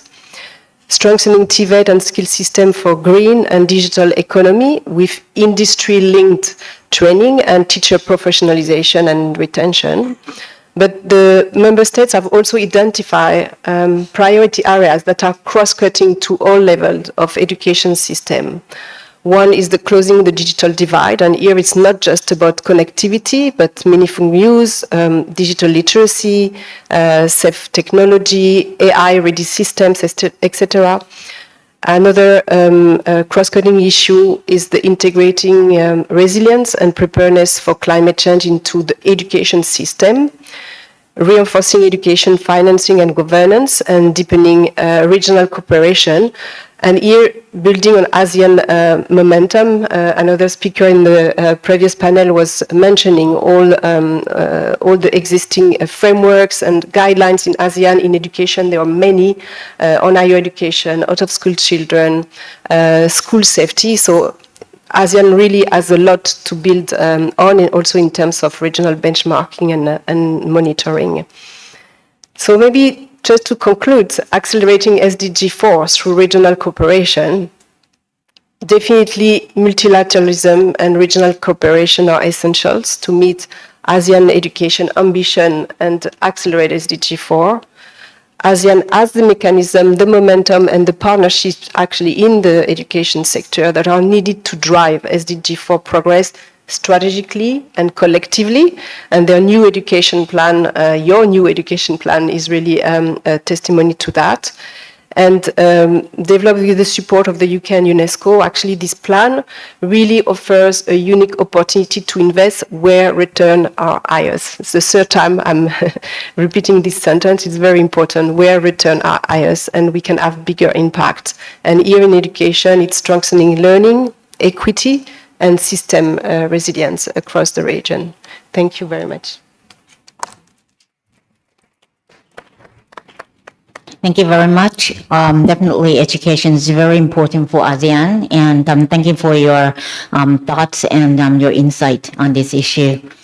With that, I go to Kun Garrett. Chai works with government to strengthen public and private sector health systems. Given the changing aid landscape, what kind of steps should ASEAN be prioritizing? And how can external partner like the UK best support? Please. Thank you so much, Ambassador Paspon, and let me extend my respect as well to Your Excellencies and the co-chairs of today's dialogue. I'm Garrett Young, Regional Director for Asia Pacific at the Clinton Health Access Initiative, CHAI, and CHAI works with governments across the world and ASEAN to strengthen health systems with active programs in Laos, Cambodia, Myanmar, Vietnam, Indonesia, and we have work in PNG as well. Thank you all so much for the chance to be here today to discuss this topic. I think everyone knows well how rapidly the landscape is changing, so we don't need to elaborate on that or belabor the point. And while changes have been significant and abrupt, they're coming from multiple sides, and they continue to come. ASEAN governments, including all of us in this room, have built programs with assumptions about stable funding streams, and we're facing immediate and urgent decisions about what to sustain and how to sustain them. CHAI's advice to governments in this moment really centers on tackling the challenge directly and head on, and wherever possible, taking this opportunity to reform the way the systems work in our countries. The risk that we see is, while we scramble to fill financing gaps in the near term, we end up rebuilding or reinforcing the same inefficient system we've had and miss the opportunity to build something new. We have a chance right now, we believe, to make some genuine transformation, and we really should take it. I think it's also worth noting that the funding we're losing doesn't need to be replaced dollar for dollar. In one example, recently in a West African country, funding cuts threatened our malaria prevention campaigns that were underway. And we were able to redesign those systems to work through government and deliver those campaigns domestically and reduce the cost by 30% without sacrificing quality and without losing sight of equity. So we're really working with governments on we're making two specific recommendations and working with governments to put these in place. First, to make sure we really understand what is actually changing and where domestic and international financing is moving now. It's a fast-moving space, and I think every month you find something new. And one of the things we're really working closely with ministries of health to do is just to really understand how the system is changing and what assumptions we're making that we can continue to work with and what is changing. So across 5 ASEAN countries, we're working with ministries of health to really map out that aid landscape and to test those assumptions. We're also trying to map domestic financing flows so that we can identify where funding that remains can be reprogrammed to reach our stated priorities more directly. The second focus is on building nationally harmonized systems that are financed more directly with domestic resources. And so in several countries in the region, we're working on health financing reforms and digital tools that work across the health system rather than in a more vertical way, in a big effort to move away from vertical financing that's dependent on external funding. So this involves rethinking supply chains to remove fragmentation, thinking about our workforce and integration so we can better address multiple needs simultaneously, and ultimately ensuring country ownership of these systems. Data systems is another, I know we've touched on in a few different discussions this morning, where there's a real opportunity to take more ownership of those systems and a need to do that rapidly. There are also, I think, again, as other colleagues have talked about, there are opportunities to use our external financing to accelerate these changes. The development banks and development partners, World Bank and ADB in particular, have shown flexibility working with governments to address some of these gaps. And there are real opportunities for programming these funds. There are opportunities coming up in this year, in 2026, across the region that we can take advantage of. As a regional body, ASEAN has a number of mechanisms in place for approaching this challenge that can be scaled and strengthened. First of all, we can continue to use or strengthen ASEAN's convening power to better help governments define and defend our positions on aid models. ASEAN provides forums for our member states to build consensus and speak collectively on how development partnerships should work. And we can position ASEAN as a place where new partnership models can be developed and tested and demonstrated effectively. When member states coordinate through ASEAN platforms, we can advocate more effectively for partnerships that build government systems rather than bypass them. And by speaking with one regional voice, we can support countries in their efforts to co-design programs directly with development partners from the beginning. We can also expand ASEAN centers of excellence for regional technical capacity. Countries are going to continue to need external support to bring new ideas to life. But rather than every country hiring external consultants through individual programs, ASEAN can strengthen the regional platforms where countries share technical expertise. Again, here we have a number of good examples in the health sector and beyond already. And just recently, for example, we've been working with the ASEAN Food Safety Network to bring support from the Thailand Ministry of Health to the Lao Ministry of Health to strengthen the national food safety system. So external partners can also support these efforts really by investing in co-design with ASEAN and with putting governments in the driver's seat. And when ASEAN Secretariat and member governments are co-designing programs and making selection decisions, we see that the resulting investments are more likely to address national priorities alongside donor preferences. And then external partners will still have a role to play in investing in areas where domestic sources aren't yet able to support efforts. That can be a critical role in new technologies or high impact interventions that are difficult to finance at the outset.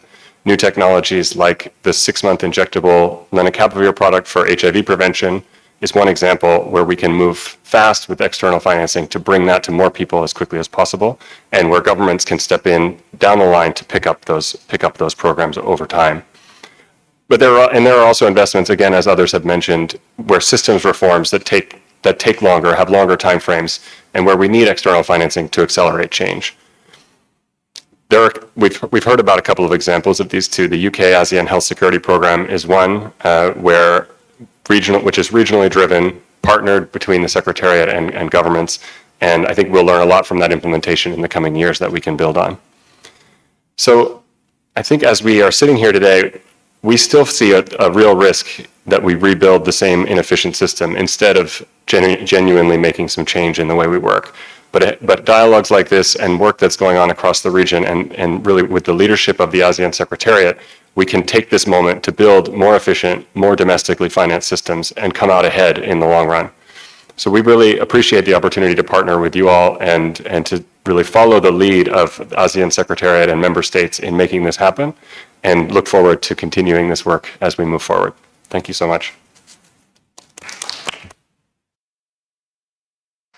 Thank you very much, Kun Garrett, and thank you for the approaches that will help all of us to prioritize on the next phase of the ASEAN-UK POA. Last but not least is Kun Christine.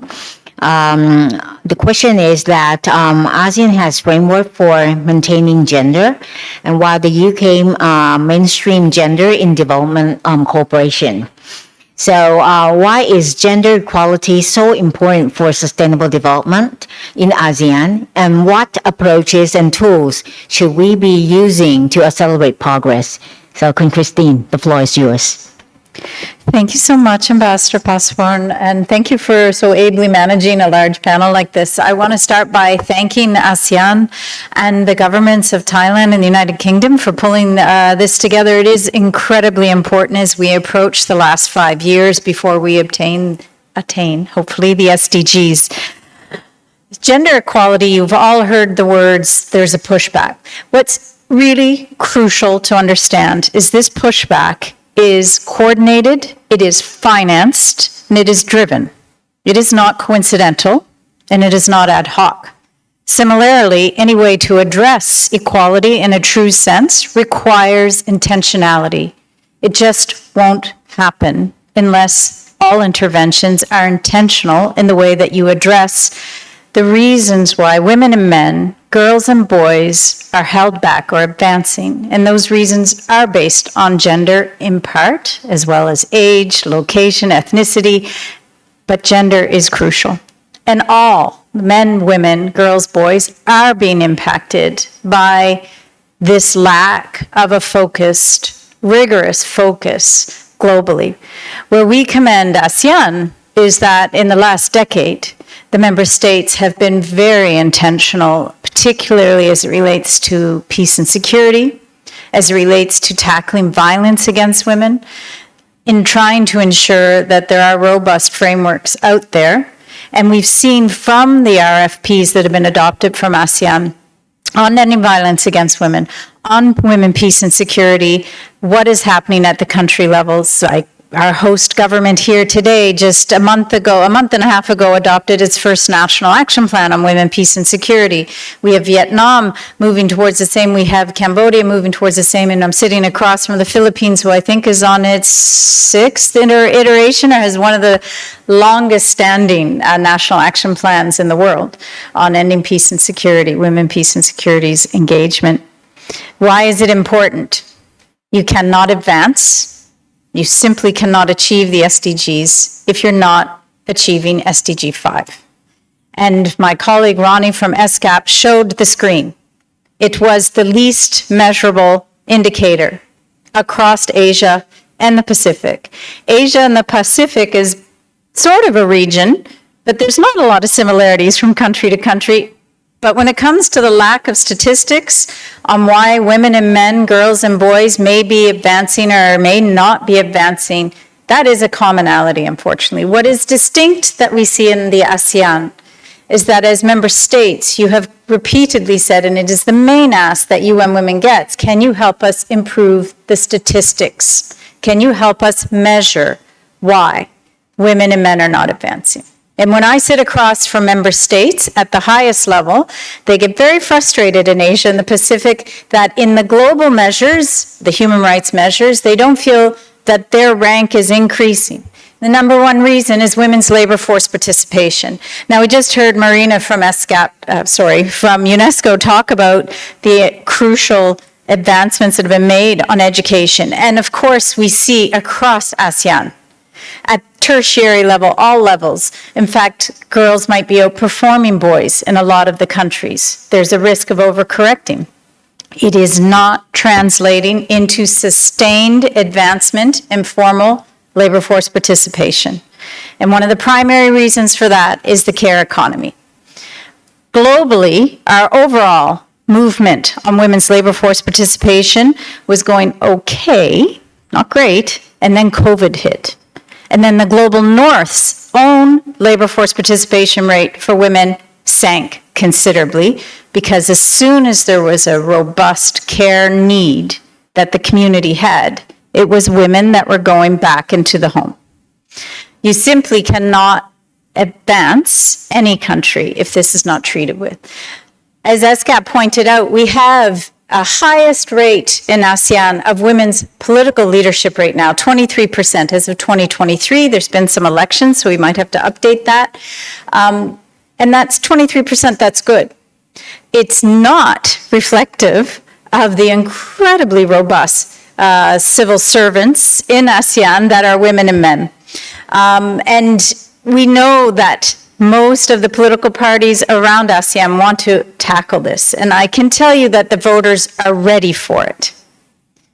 But then we go to social norms and the expectation of what a boy and a girl should be and a woman and a man should be. We all experience this. We all live this. Many of us benefit from it.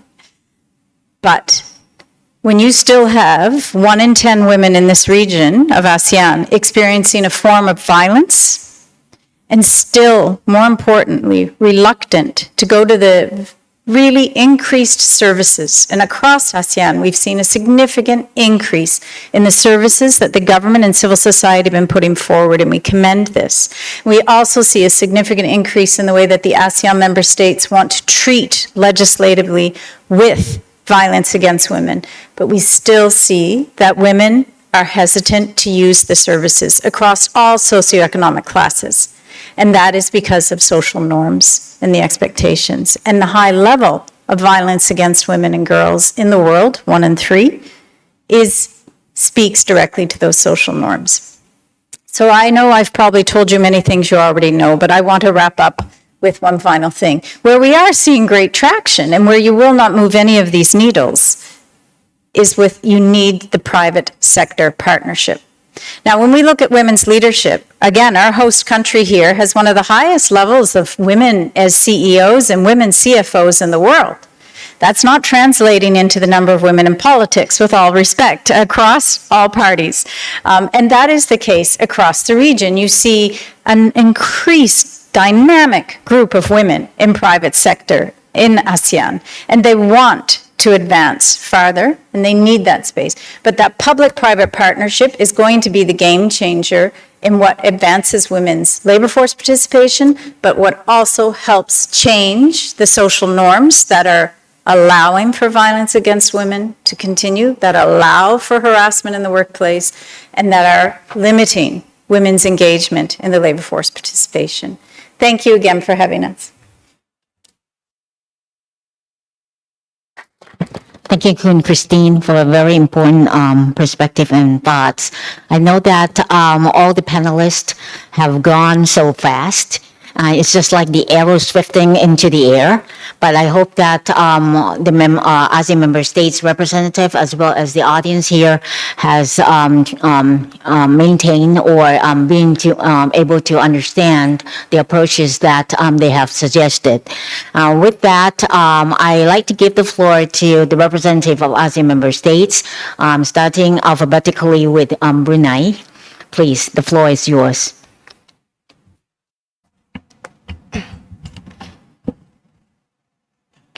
Thank you, Ambassador.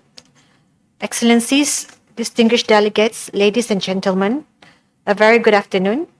Allow me to thank the Ministry of Foreign Affairs of Thailand and Foreign, Commonwealth and Development of the United Kingdom for convening this timely dialogue and the distinguished speakers for their valuable and insightful presentations. Brunei Darussalam welcomes this dialogue as we continue ongoing discussions on ASEAN-UK cooperation in support of the Sustainable Development Goals.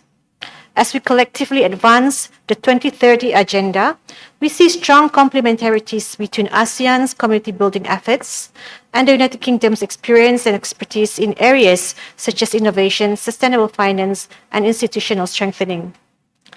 This session provides a useful opportunity to exchange views and explore priority areas for future collaboration. At the national level, our long-term development agenda is guided by the Brunei Vision 2035, which serves as the guiding framework for sustainable and resilient development. This is complemented by key national strategies, including the Brunei National Climate Change Policy and the Digital Economy Master Plan 2025. Together, these strategies align closely with the 5 thematic priorities of the ASEAN ISCAP Complementarities Initiative 2.0, reinforcing our commitment to economic diversification, climate action, and digital transformation in line with ASEAN's shared aspirations. In this context, Brunei Darussalam's SDG implementation is anchored on 4 transformative commitments where we see meaningful opportunities for ASEAN-UK collaboration. The first is inclusive human capital development and enabling ecosystems. This includes promoting inclusive and equitable education and training, creating decent employment opportunities, enhancing service delivery, and strengthening innovation ecosystems. We see scope to further ASEAN-UK cooperation in digital upskilling, research collaboration, entrepreneurship development, and innovation-driven growth. Second, the transition towards net zero pathways. This transition calls for collective action and practical cooperation, particularly in climate governance, sustainable finance, carbon market readiness, and transparent reporting frameworks. Third is accelerating progress on SDG 12, the responsible consumption and production. Priority areas include sustainable waste management, circular economy approaches, sustainable supply chains, responsible procurement, and the strengthening of environment, social, and governance practices, or ESG, to supporting long-term practices to support long-term sustainability. And fourth, implementing energy transition pathways towards clean and low-carbon energy. Brunei Darussalam is advancing renewable energy initiatives, including solar projects currently underway. In addition, the establishment of the ASEAN Center for Climate Change in Brunei Darussalam is envisioned as a regional hub to strengthen adaptation, capacity building, and resilience. In this regard, collaboration in renewable technologies, grid modernization, and transition financing would be valuable areas of partnership. Excellencies, distinguished delegates, ladies and gentlemen, Brunei Darussalam remains committed to advancing sustainable development through the active engagement of government agencies, the private sector, academia, youth, and communities. We look forward to continued collaboration with ASEAN member states and the United Kingdom to strengthen practical cooperation and translate shared aspirations into meaningful outcomes for all. With that, I end my intervention today. Thank you.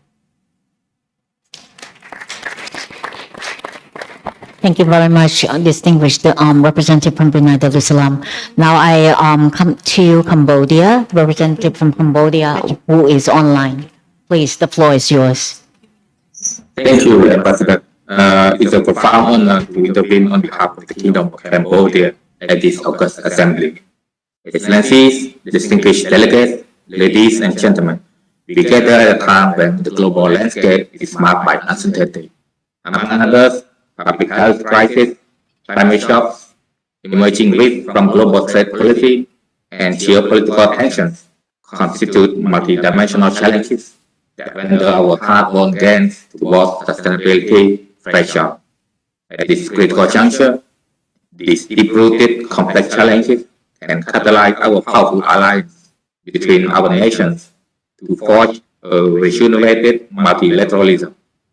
The COVID-19 pandemic reminds us that success cannot be achieved in isolation, but is attributed to our solidarity. By the same token, these challenges also underscore the need for us to make growth resilient and sustainable, which can only be realized if we work together to enhance synergies and promote complementarities between the ASEAN Community Vision 2045 and the 2030 Agenda for Sustainable Development. Leverage multi-stakeholder partnerships complemented by South-South cooperation and South-South and triangular cooperation. Encourage public-private partnerships. Harness artificial intelligence for accelerating sustainable development. And last but not least, share experience, knowledge, expertise, and best practices, and mobilize green finance to support human capital development and transition towards a climate resilient economy. Excellencies, to build a better world, we need to be cooperative. But partnerships are not merely cooperation in times of comfort. Partnerships are also unity in times of difficulty.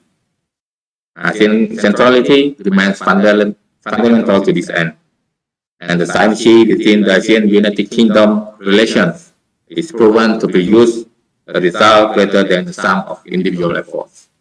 Cambodia stands ready to work with all members and welcomes more holistic and intensive approaches to collaboration with the United Kingdom towards prosperity and sustainability for the benefit of our people and planet, and to foster enduring peace. I thank you.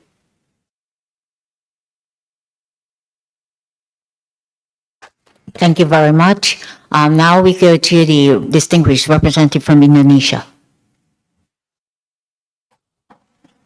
Good afternoon, Excellencies, distinguished delegates, and partners. Indonesia would like to extend our sincere appreciation to the Ministry of Foreign Affairs of Thailand and also the Foreign Commonwealth and Development Office of the United Kingdom to the warm hospitality and for this well-organized meeting.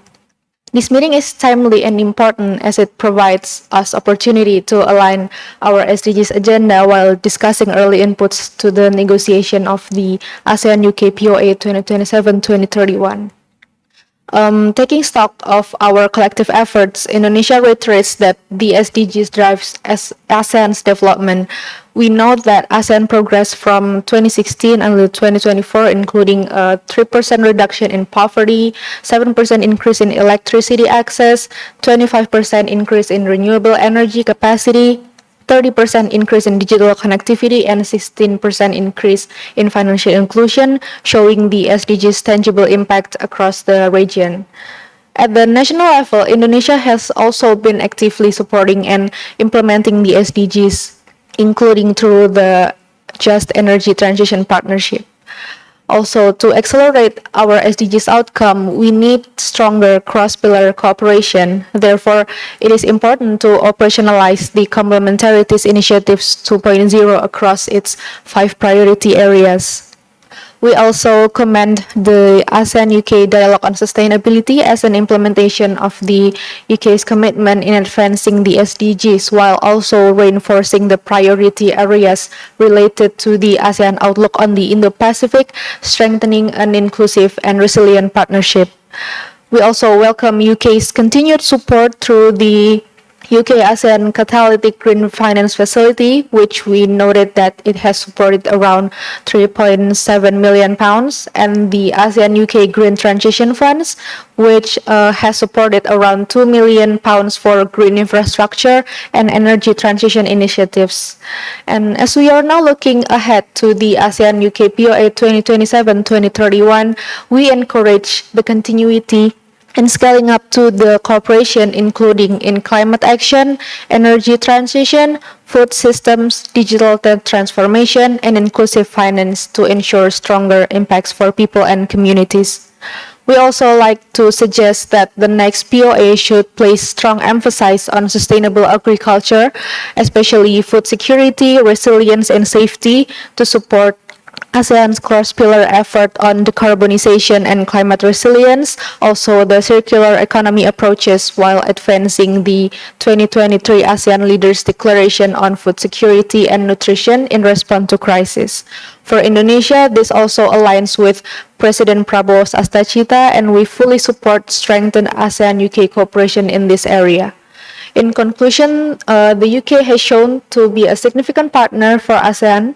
And as we mark the 5th anniversary of our steady partnership this year, we look forward to POA 2027-2031 that reflects our shared priorities, strengthen cross-border cooperation, and deliver a tangible outcome for our people.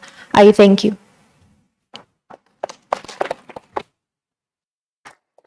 Thank you very much, Indonesia. May I invite the distinguished Som leader of Lao PDR. Thank you. Excellencies, co-chairs, Madam Ambassador Raspon, Sangsuban, dear friends, ladies and gentlemen.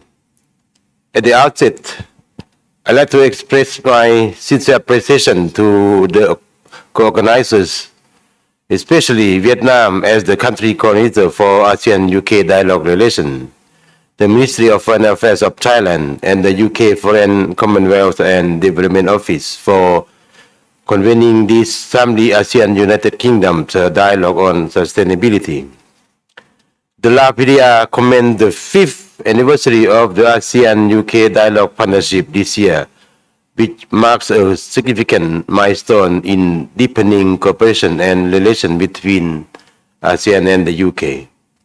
In this session, I'd like to express my appreciation for the insightful exchange shared by our experts from ASEAN countries, from the UK, and from the relevant partners, as panelists just mentioned.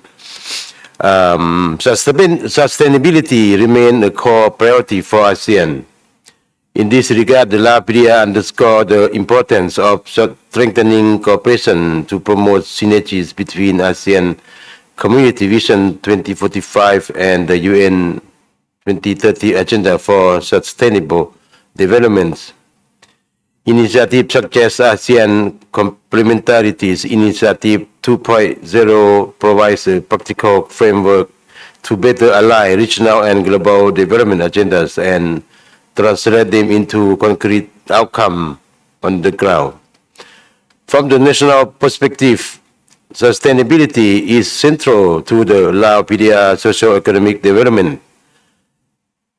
The 10 National Socio-Economic Development Plan 2026-2030 place strong emphasis on inclusive growth, human capital development, climate resilience, sustainable resource, natural resource management, and a gradual transition toward a cleaner and more resilient economy.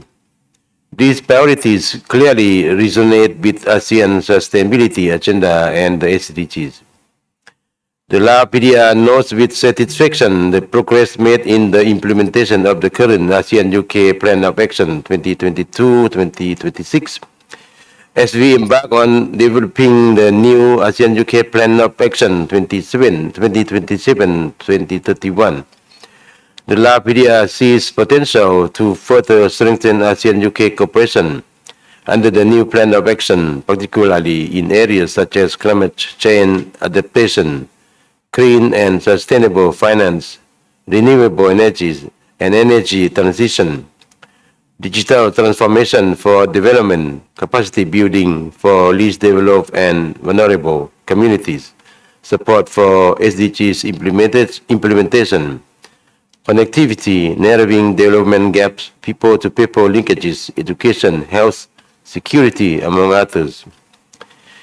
In moving forward, we encourage ASEAN and the UK to continue fostering practical, inclusive, and result-oriented cooperation with strong emphasis on capacity building, knowledge sharing, and tailored support for that respond to the diverse development needs of ASEAN member states and the UK. The LAPDA stand ready to working closely with fellow ASEAN member states, the UK and all relevant partners to advance sustainable, resilient and people-centered ASEAN community that leave no one behind. I thank you.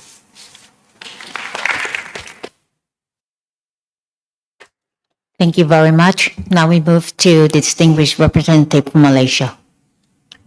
Thank you, Madam Chair. Excellencies and distinguished delegates, Malaysia is rather happy and thankful to be part of these interesting exchanges. Malaysia remains steadfast in its commitment to the SDG in the next 5 years towards Agenda 2030 for Sustainable Development. The government will ensure that Malaysia's economy continues to develop sustainably and that no one in the country is left behind. Malaysia's National Development Agenda has been aligned closely with SDGs since 2016, which is actually the 11th Malaysian Plan. The 13th Malaysian Plan 2026 to 2030 continues to prioritize SDG through targeted, bold and transformative policies and strategic actions in meeting the Agenda 2030. Malaysia's third Voluntary National Review, VNR, which was presented in July 2025, reaffirmed Malaysia's commitment to the 2030 2030 Agenda for Sustainable Development. The review assessed progress on the SDGs identified implementation challenges and evaluated the effectiveness of current strategies. As at 2025, Malaysia has achieved a projected 49% of the 251 global indicators for the Sustainable Development Goals, compared to the global average of only 18%. Continued efforts will focus on greater economic progress, including economic resilience and the use of digitalization, society protection and poverty reduction efforts, strengthening environmental sustainability, and enhancing governance. So the priority areas under the ASEAN-UK cooperation, which aligns with the ASEAN Vision 2040, the ASEAN Complementaries 2.0, Malaysia seeks stronger cooperation with partners, including United Kingdom, to address gaps in complex SDG indicators by improving data management systems that move beyond traditional statistics toward integrated real-time digital monitoring. Priority indicators in Malaysia, such as SDG 2.4.1, Sustainable Agriculture, 5.4.1, Unpaid Care Worker, 10.7.3 Migration Debts, 12.3.1 Food Loss and Waste, 14.1.1 Marine Pollution, and 15.4.1 Mountain Biodiversity Protection require advanced spatial data, coordinated data sharing, detailed surveys, satellite modeling, and GPS integration. Alongside technical improvements, Malaysia advocates joint solutions for underperforming socio-economic indicators, including empowering NEET youth and adults to research and capacity building, combating child malnutrition, especially dietary diversity, under indicator 2.2.4, and advancing circular economy strategies to reduce food loss and waste. Private sector efforts in SDG will play a critical role in advancing the SDG by promoting sustainable business practices, social equity, and transparent governance. Under its forthcoming National ESG Strategic Partnership NESP 2026, Malaysia aims to strengthen sustainability reporting, particularly for SMEs, align global standards with regional needs, and accelerate climate action by balancing migration and adoption efforts. Leveraging mechanisms such as ASEAN-UK Green Transition Fund to support net zero ambition by 2050. Excellencies, distinguished delegates, Malaysia has made commendable strides in advancing the SDG driven by a combination of improved service delivery, institutional and policy reforms, as well as multi-stakeholder collaboration across international and domestic levels. Notable progress has been demonstrated in key areas such as alleviating poverty, increasing education and healthcare access, as well as advancing green growth. Any assistance to support Malaysia in this journey is very much appreciated. Thank you. Thank you very much. Now we move to distinguished representative from Myanmar.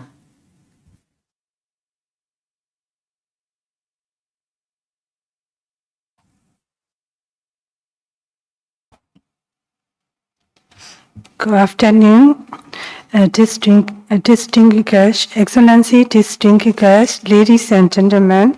At the outset, I would like to express our appreciation to the Ministry of Foreign Affairs of Thailand for the warm hospitality and congratulate Thailand for the ever and efficient coordinator for the ASEAN, a coordinator on sustainable development cooperation.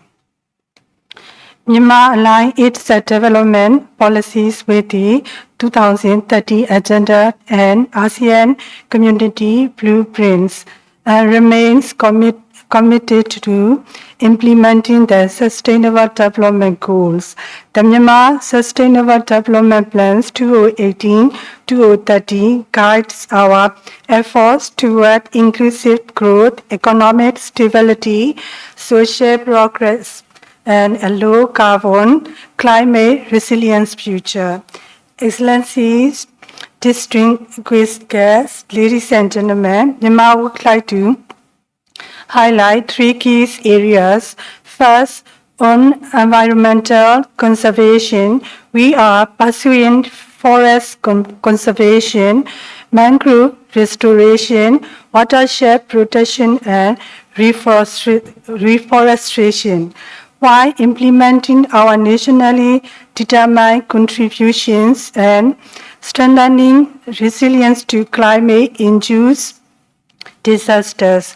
These efforts support sustainable forest management and help mitigate the impacts of floods, cyclones, and other shocks on our communities and economy.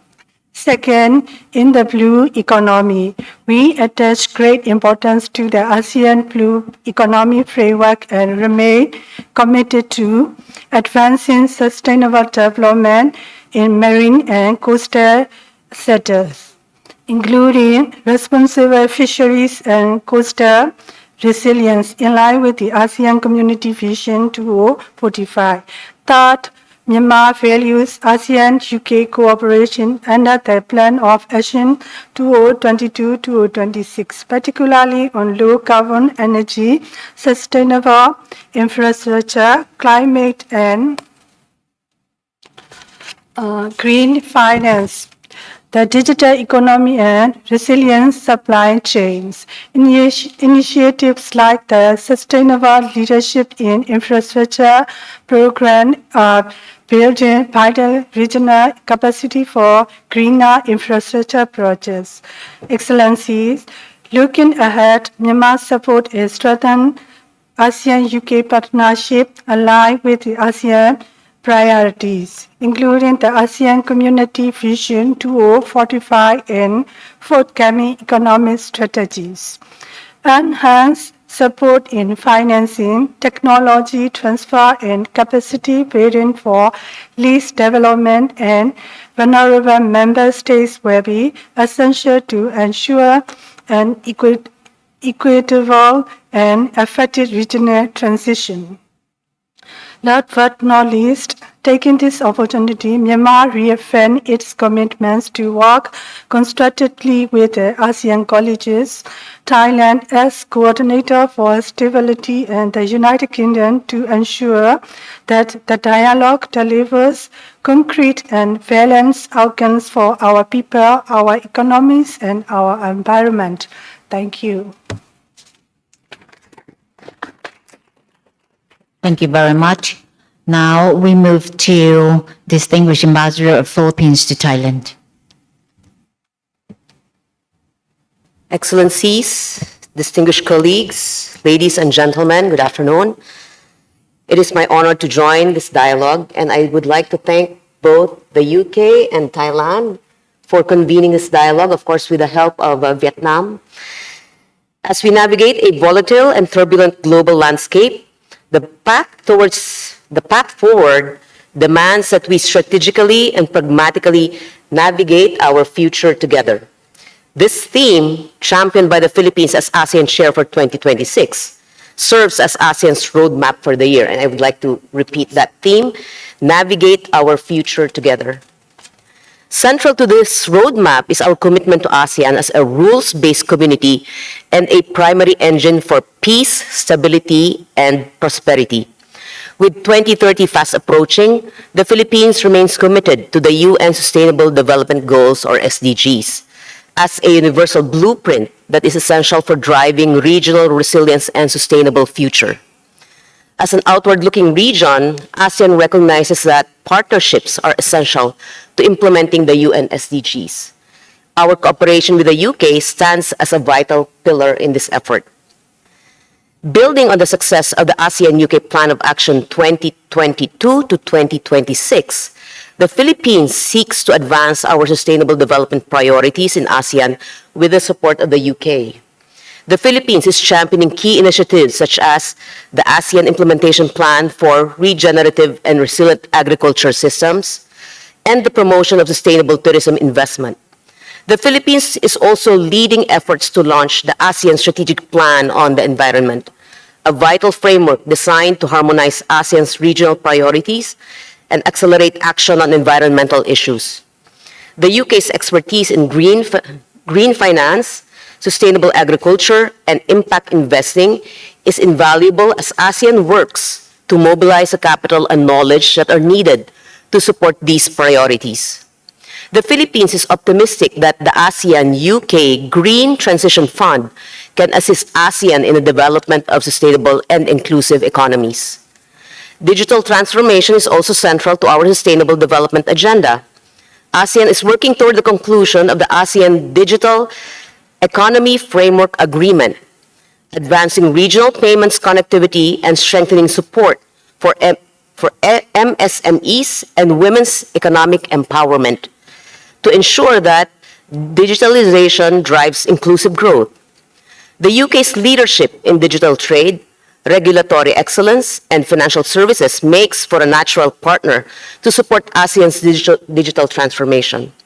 With initiatives such as the ASEAN-UK Economic Integration Program, ASEAN is well positioned to deepen economic integration and build a more innovative, resilient, and inclusive digital economy. The Philippines is confident that the ASEAN-UK partnership, grounded on a common commitment to sustainable development, is uniquely equipped to meet the challenges and opportunities that lie ahead. The Philippines stands ready to work closely with the UK and ASEAN member states to turn these shared ambitions into lasting progress that will benefit the region and its people. Thank you. Thank you very much. Now we come to the distinguished representative from Singapore. Thank you, Ambassador. Excellencies, distinguished colleagues, ladies and gentlemen, I would first like to thank Thailand, the United Kingdom, and Vietnam for organizing this dialogue, as well as the distinguished speakers. We celebrate a significant milestone that is the 5th anniversary of the ASEAN-UK Dialogue Partnership. It is a shared commitment to confront a critical challenge for our generation, sustainability. ASEAN and the UK are determined and committed to do so, guided by the UN 2030 Agenda for Sustainable Development.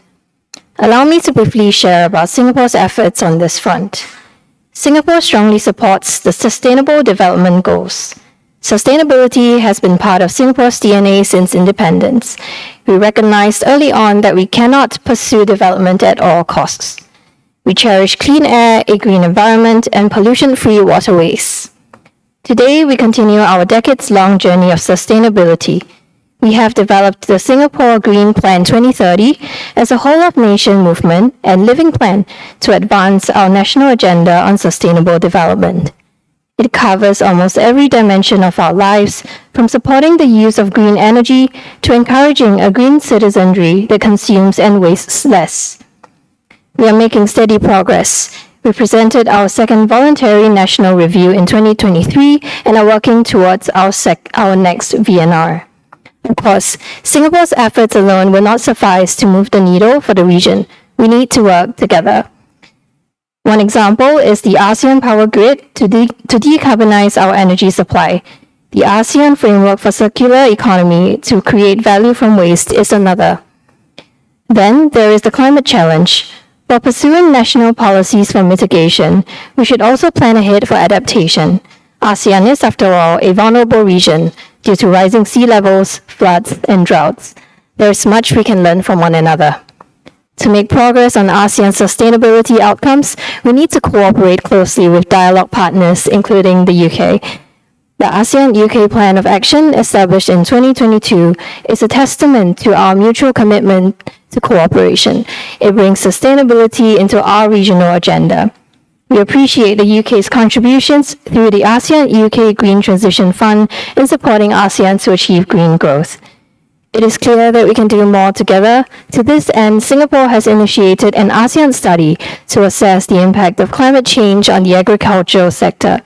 The study will be completed this year, and we hope to explore with the UK on how we can translate the results of the study to projects that strengthen food resilience for the region. We take this opportunity to reaffirm our commitment to work with ASEAN and the UK to build a more sustainable future. Thank you. Thank you very much. Now we go to the distinguished representative from Thailand. Thank you. And first of all, I thank all the panelists for the insightful presentations. And as ASEAN and the UK commemorate the 5th anniversary this year, I think it's a pivotal moment for us to design a more strategic, forward-looking, and mutually beneficial ASEAN-UK plan of action for the next 5 years, which I hope will have sustainable development as a key pillar. And at a time when the global landscape is increasingly marked by uncertainty and the erosion of multilateralism, the ASEAN-UK partnership can serve as an anchor for stability and constructive engagement. And it is our belief that sustainable development can provide a framework for such engagement. Looking ahead, sustainable development can be a key pillar that shapes the substance and the structure of our future cooperation. And substantively, Thailand sees strong potential in the areas such as climate action, clean energy transition, digital transformation, green finance, and sustainable infrastructure. Structurally, the SDGs can serve as a kind of a results-based framework that help us set the clear targets and strengthen capacity building and promote innovation. And we must better align ASEAN's development needs with the UK's comparative strength, whether in finance, technological innovation, or regulatory expertise. And as mentioned by Ms. Kulashani, the development approach, is now changing. So instead of financial form, we are moving towards a more non-financial forms and more structural, not really a charity-based kind of approach. So this can be a kind of an emphasis, for the future ASEAN-UK plan of action, where we focus more on capacity building through technical assistance, through sharing of knowledge and expertise. So I really I would like to reiterate Thailand's commitment to working with all ASEAN colleagues in the UK and ASEAN Secretariat, to build I would say a better, a stronger, and more beneficial plan of action for the next 5 years. Thank you. Thank you very much. Now we go to distinguished representative from Timor-Leste. Thank you, Ambassador. Good afternoon, Excellencies, distinguished panelists, ladies and gentlemen. First of all, Timor-Leste wishes to express its sincere appreciation to the Ministry of Foreign Affairs of Thailand and the UK Foreign Commonwealth and Development Office for convening this dialogue on SDGs cooperation. In terms of ASEAN, it remains firmly committed to build a people-centered and sustainable ASEAN community, recognizing the SDGs in sustainable development. As an ASEAN member state, Timor-Leste aligns closely with this vision, as well as the ASEAN Community Vision 2045. Our national priority inclusive key national development, such as education, gender equality, and healthcare system. On behalf of the Timorese people, we welcome UK support that complement national SDGs priority and ASEAN-wide initiative ensuring sustainable outcome that leave no one behind. Timor-Leste, together with our ASEAN partner, looks forward to continue constructive cooperation with the UK to implement the next ASEAN-UK plan of action and delivering inclusive, sustainable, and measurable benefit for our communities. We particularly wish to thank the UK for its continued support of Timor-Leste's full integration into ASEAN. I thank you.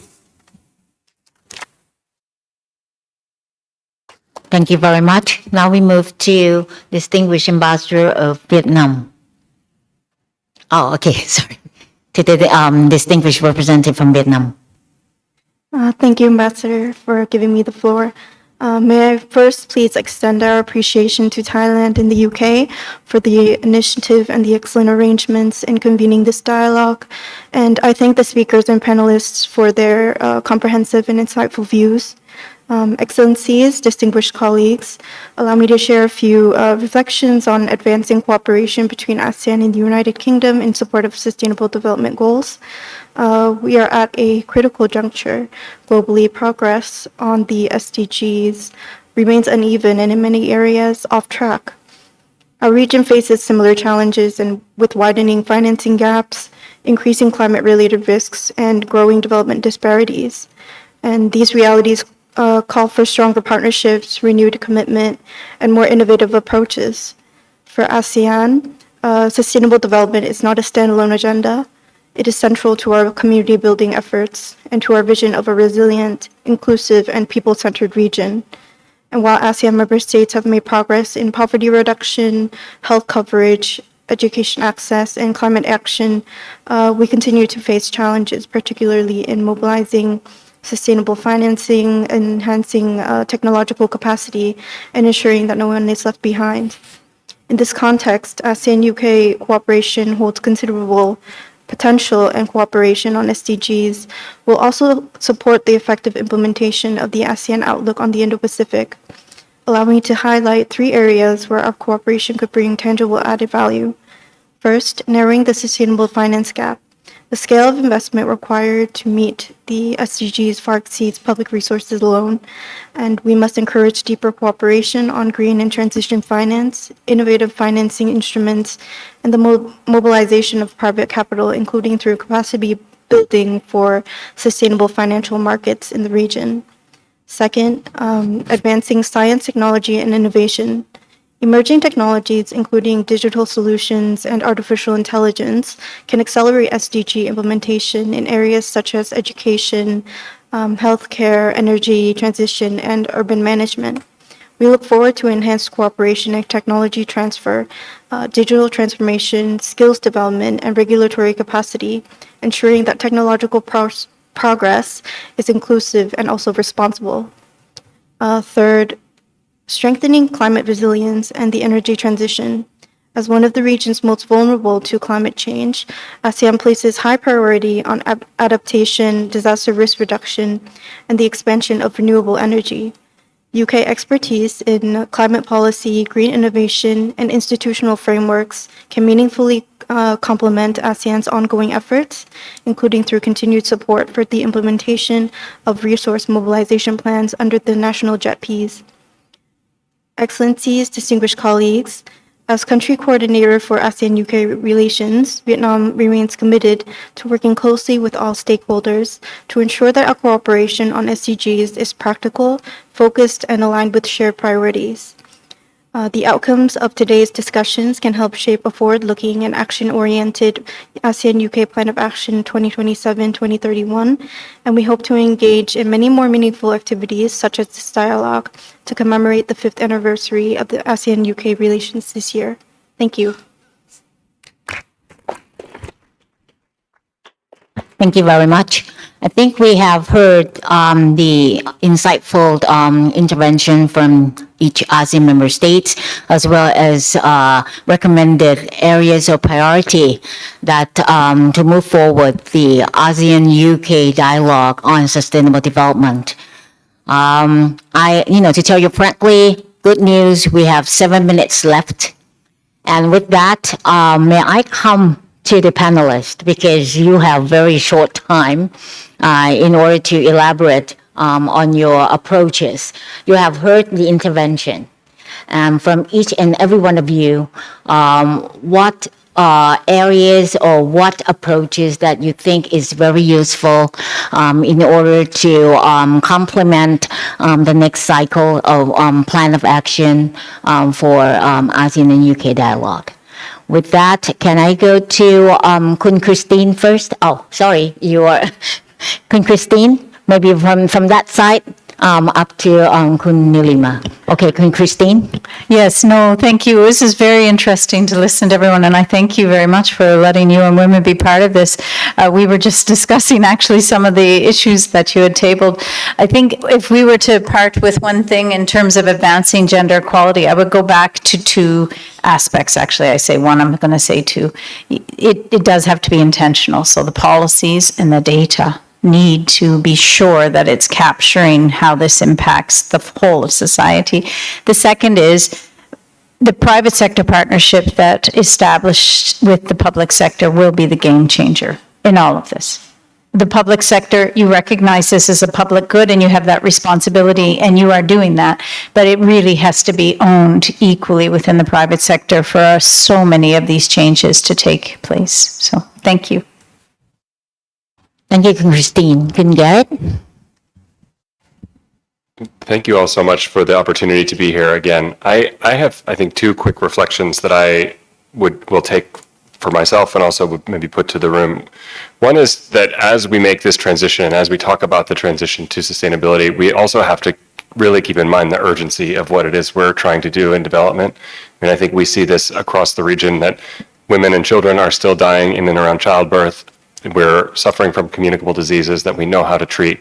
And we have an urgency to really manage those things right now and to bring the tools and technologies to people where, no matter where they live, in this moment. And so as we make this transition to sustainability, as we think about what it means to build a new model of aid, we have to also keep in mind that we have a lot of work we need to do and we need to do it quickly. And so I don't think they're opposed to one another, but I think sometimes when we have these discussions about sustainability, we lose sight of the urgency. And so for me, hearing about all of the opportunities that you've raised to work in a multilateral way and to work as the ASEAN member states, I'm excited about the possibility for what we can do in the coming 5 years, but also want to remind us all that we have a lot of work still to do and across all of these SDGs. And so thank you again for the chance to be a part of this dialogue.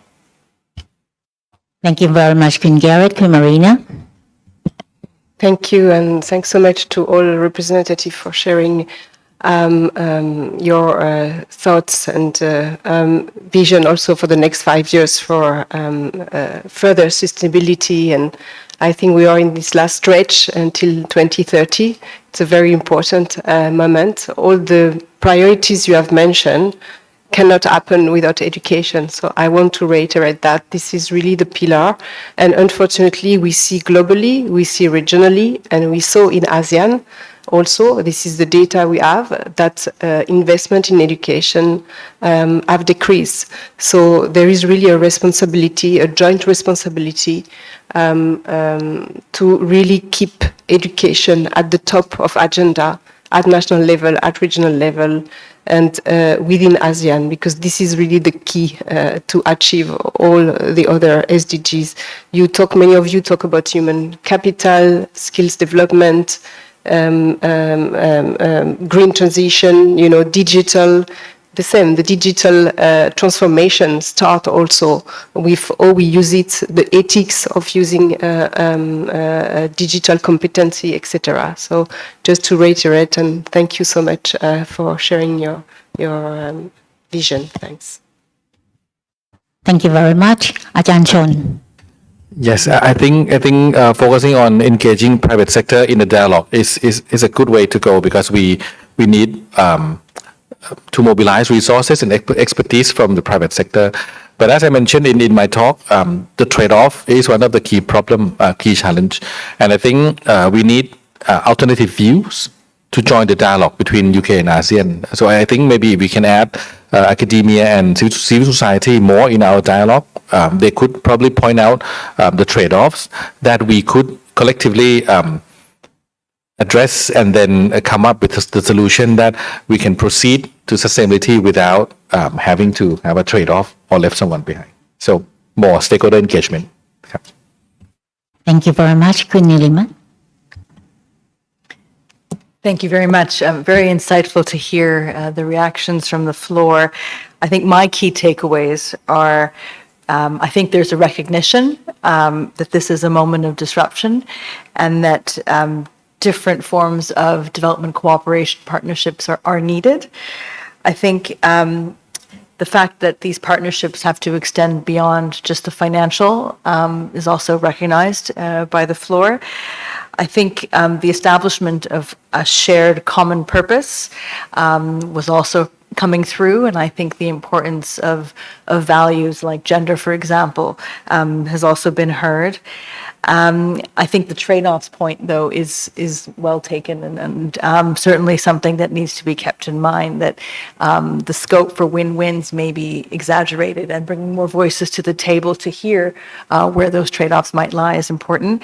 And I guess I'd just conclude with Mark Carney's speech at Davos talked a bit about the need to build bridges rather than fortresses at this moment when sovereignty is increasingly important. And I think, what I heard here was a desire to hold on to progressive goals, to build those bridges within the SDGs, and to recognize the codependencies that exist. And that's very heartening to hear. Thank you. Thank you very much. And with time constraint, may I summarize that our discussion today has reflected that cooperation must go beyond projects and grants, and especially what Kun Nilima has indicated, that's go beyond the tools.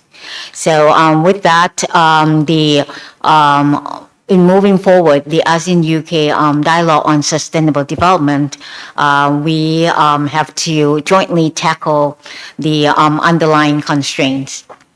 And we have to jointly redesign the partnership that reflect mutual interest, as well as strengthening the regional mechanism. Kun Garrett has indicated ASEAN Secretariat. I think that's a very useful point. And last one is to translate the evidence into practical priorities and delivery approaches for the next ASEAN-UK plan of action. So with that, may I request for a louder applause to the distinguished speakers of this session. And thank you very much. And this session is adjourned. Thank you to all panelists and ASEAN member states for your valuable contributions. We will now take a brief coffee break. Please reconvene at 4:45 for thematic discussion on green finance, climate change, and the energy transition in ASEAN. Refreshments are served at the foyer area in front of this hall. Please enjoy.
ช็ค เช็คทดสอบสวัสดีครับเช็คหนึ่งสองทดสอบเช็คหนึ่งสองสามทดสอบเช็ค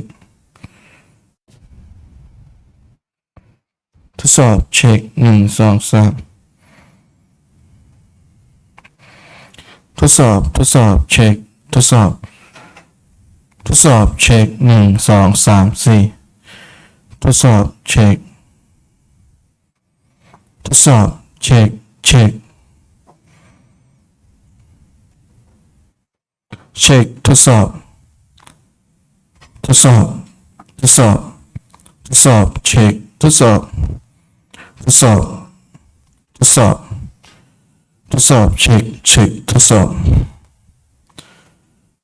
บเช็คหนึ่งสองสามสี่สวัสดีครับทดสอบหนึ่งสองทดสอบหนึ่งสองสามทดสอบเช็คหนึ่งสองสามสี่ทดสอบเช็คหนึ่งสองทดสอบหนึ่งสองสามทดสอบเช็คหนึ่งสองสามสี่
Ladies and gentlemen, we are about to proceed with our next session, so you guys can bring your food to eat inside.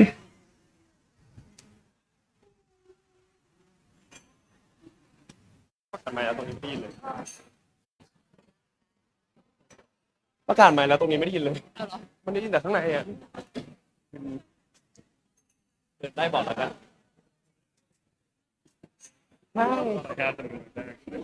Hi. Sorry, we are about to start a new session. You can keep inside. Thank you.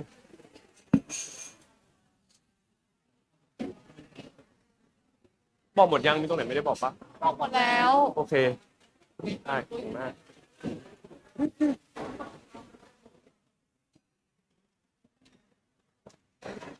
ลองพูดอีกทีนะคะ Okay. Ladies and gentlemen, we are about to proceed with the next session. มันอยู่ข้างใน So you guys can bring your food inside the hall, so we can proceed with the next session. ไม่ได้ยินจริง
Welcome back, everyone. We are moving on to the thematic discussion on green finance, climate change, and the energy transition in ASEAN. To begin the session, may I invite our keynote speaker, Mr. Sang-Hyuk Kim, Executive Director of Global Green Growth Institute, to give his remarks.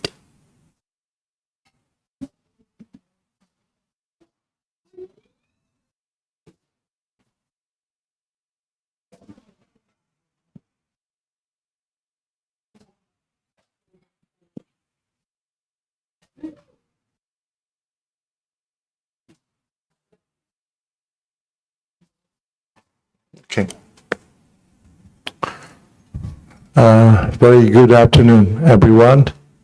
So my name is Kim Sang-hyuk. I am the Executive Director of the Global Green Growth Institute. The headquarters of GGI is in Seoul, and it is my great honor to be a part of this important dialogue on sustainability with ASEAN leaders and UK leaders. Well, to me, UK has been a kind of leading country in the world when it comes to climate change, climate legislation, green finance, and so many things. And ASEAN, as we all know, is becoming the center of the global economic growth. And it's truly meaningful for this wonderful collaboration between ASEAN and UK for the grand green transition we need to have. In that regard, GGI is very happy to part of that big journey together. Last year, when Korea hosted the APEC summit in Gyeongju, GGI held a special session on high ambition coalition composed of ASEAN countries and CJK, China, Japan, Korea, or Korea, Japan, and China. As you know, the economy of the CJK and ASEAN is far more than the quarter of the global economy, and it is approaching the 1/3 of the world very soon. But currently, the carbon emission of CJK and ASEAN countries, roughly speaking, more than 40%. This region is growing very fast, but the economic growth here is rather carbon intensive. And that's why GGI held a special session with Korea, Japan, China, and 10 ASEAN countries, especially on 3 key topics: energy transition, decarbonization, and carbon market. Especially carbon market is getting importance. Korea is the first country which introduced the emission trading scheme in Asia. That was implemented in 2015. And China became the second country which introduced emission trading scheme nationwide. And now Japan is introducing nationwide emission trading scheme this year. And also it is my understanding Kingdom of Thailand is leading carbon market initiative in ASEAN that is being echoed by many like-minded countries such as Vietnam, Indonesia, and so many countries. And I'm glad to say this, that almost all the ASEAN countries and also UK have been the founding member of GGI. GGI recently launched the Carbon Transaction Facility to support our member countries be engaged in the carbon transaction activities, especially on the Article 6 of Paris Agreement. And very recently, UK has joined that carbon transaction facility. And GGI last year facilitated that kind of carbon transaction between Cambodia and Korea. And there could be more. Many countries are now joining the forces. GGI is also introducing AI and digital transformation together. And clean hydrogen, I know it is taking time. It is a big project, but it is going to be a very important platform when it comes to clean energy production, distribution, utilization, etc. What I'm trying to say is the power of coalition of like-minded countries. We are facing difficult times. But GGI itself is the coalition of like-minded countries since the beginning. If we can deal with the so-called hegemonic power competition, this is high time to build stronger coalition of like-minded countries for our sustainable future. And this is the very essence for that kind of cooperation and coalition, I believe. And this year, GGI also trying to make so-called green vertical line in Asia, starting from Korea, Japan, ASEAN countries, and Australia, to build a wider and deep green economic partnership. to solidify that kind of green partnership in this region, we can have more meaningful cooperation with Europe, I believe. Europe means Asia, and Asia means Europe to achieve great transition, green transition in a much more practical and sustainable way. Okay, yeah, well, I'm speaking too much, but, you know, I always believe leadership is tested not by the absence of difficulties. It is true, we face difficult times, but leadership is tested by the courage to move forward despite the difficulties. I know a very famous saying in UK. Difficulties are meant to rouse, not discourage. So let's make ourselves great again. I call it MOGA. Thank you for having me.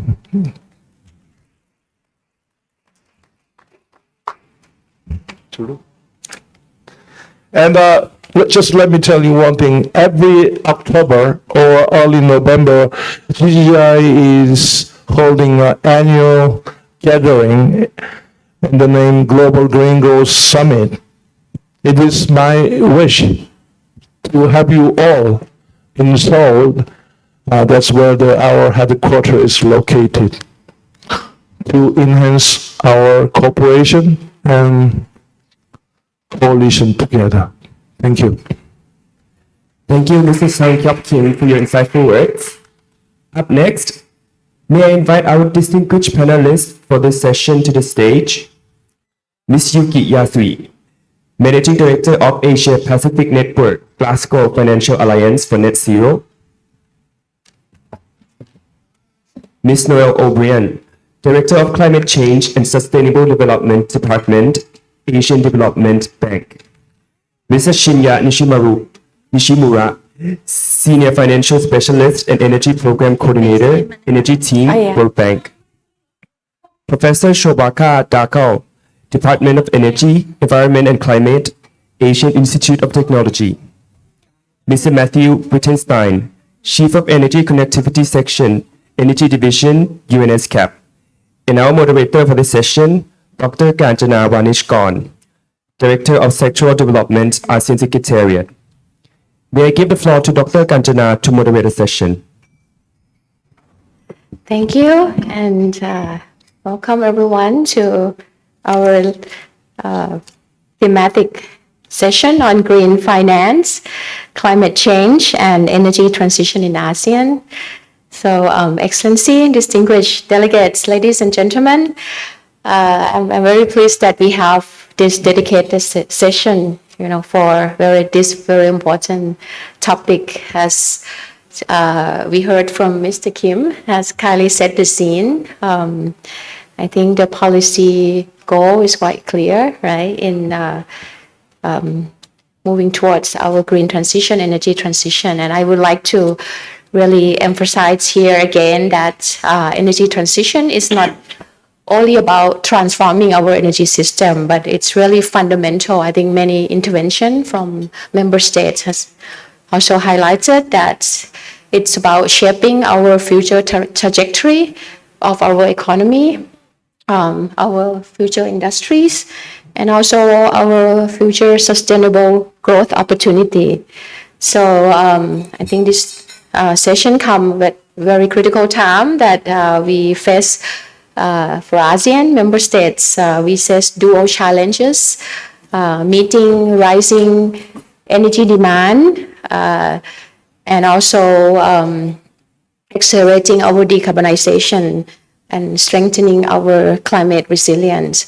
So allow me to highlight a bit about some numbers so you know the scale of what we are working on at the moment. For energy demand, unlike other regions, ASEAN energy demand is projected to increase approximately at least 2.6 times for the next 20 years.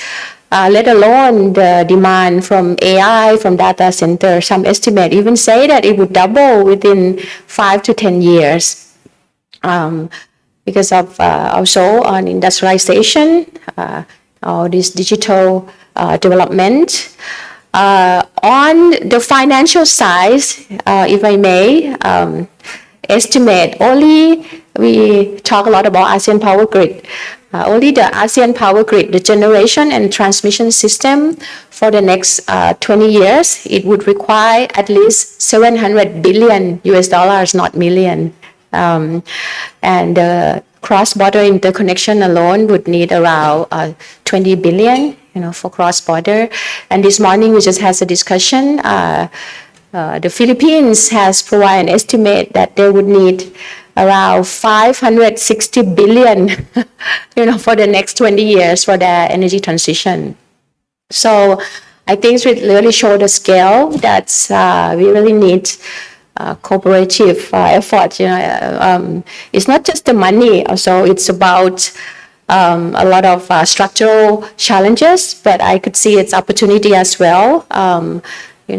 Cost of capital, high cost of capital in emerging market, a lot of regulatory hurdles to make the project more bankable, a lot of risk. So I think that's what we will discuss today. We are very lucky. We have our representative from private sector, development banks, academia, and also international organization.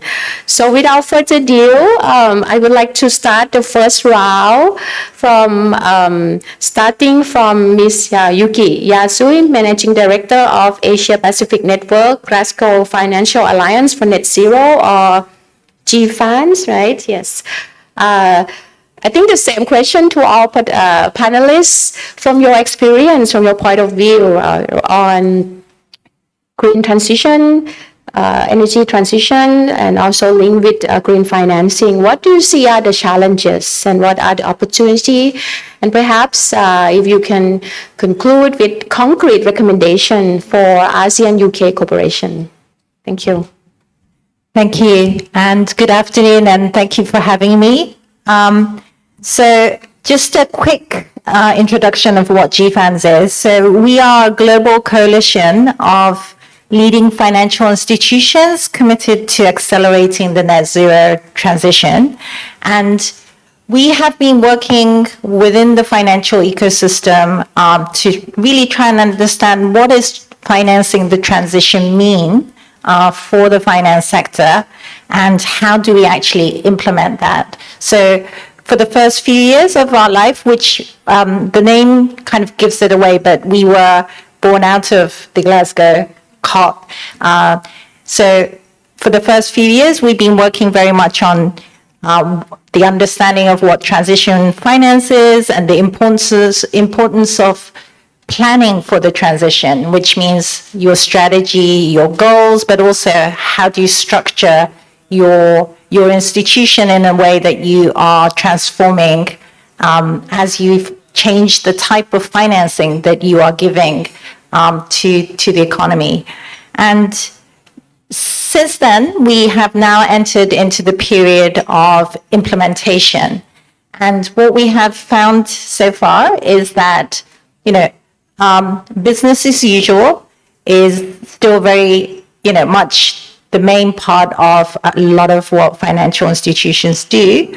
And the corporations are doing that bit, but they're actually doing a lot already through their own balance sheet for those things that are like the lowest hanging fruit, where they already can, where things are already bankable. They're usually doing it by themselves because it already is, profitable.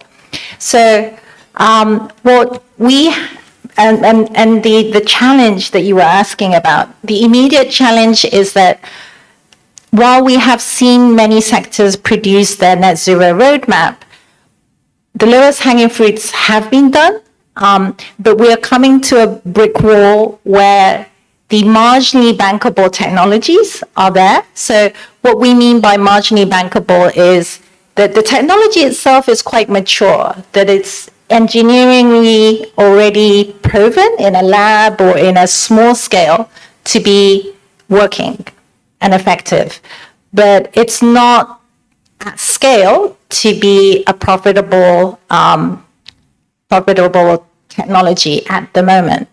And then we have the next generation of technologies like green hydrogen and CCUS, things that are much more in the future. And we're at a brick wall already where we are finding it hard to finance the marginally bankable projects.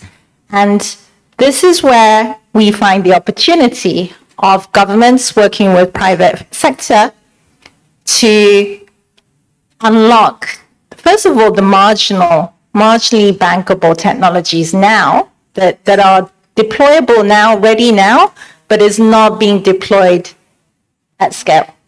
So in Thailand, it's actually great that we are having, I'm here today because tomorrow I am hosting, together with our co-stakeholders, an event between the Thai Banking Association and the Cement Association, TCMA, the Thai Cement Manufacturing Association, on a capacity building for Thai financial institutions, the Thai banks, to understand more about what TCMA, the Thai cement industry, is doing on their decarbonization, and to discuss how they can work together and with other stakeholders to unlock that marginally bankable project that is right in front of them, but is not bankable.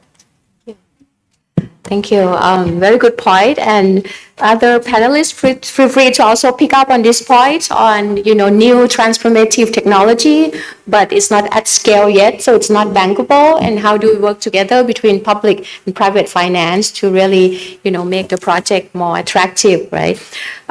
So let's move on to Ms. O'Neill O'Brien, Director of Climate Change and Sustainable Development Department of the ADB. So the same question to you, challenges, opportunity, what are the concrete recommendations? And if you want to pick up on the point that Yuki had mentioned on how you make the project more bankable.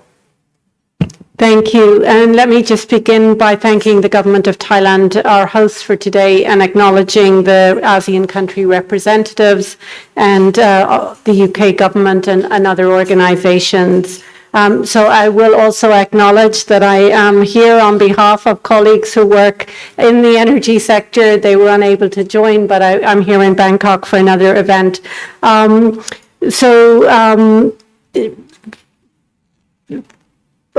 going to address 3 points in this. Would be the need for strengthening project preparation, the need for deploying concessional finance, and regional coordination, cooperation, and how that can improve the overall enabling environment. So let me also acknowledge the UK's strong partnership with ASEAN and our ADB UK partnership in advancing green infrastructure. If we look at infrastructure as the backbone of Southeast Asian growth, we have the major shortfall in investment of more than 100 billion annually. And bridging that gap requires greater mobilization of private capital. And that means really deliberate ways that we can de-risk projects and deploy public finance strategically.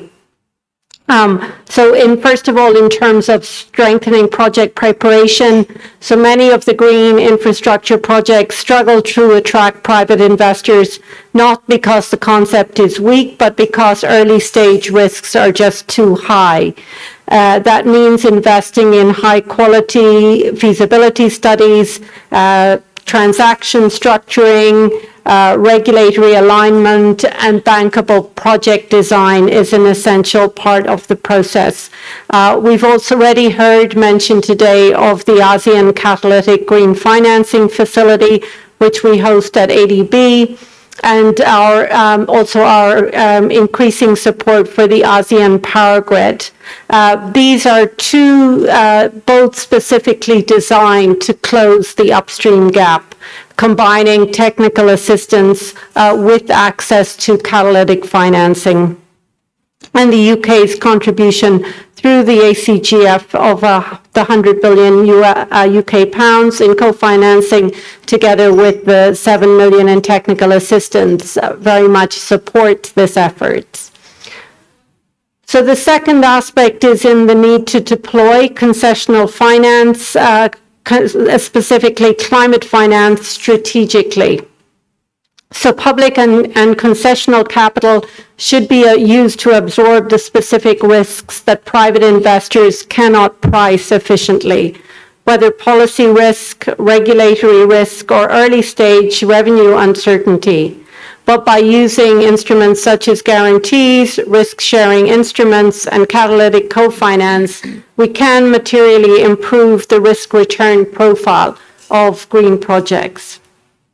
And one example from this is the UK ADB Nature and Food Partnership, which was launched last year to scale biodiversity and natural capital investments, including private sector enablement through biodiversity credits, among other market mechanisms.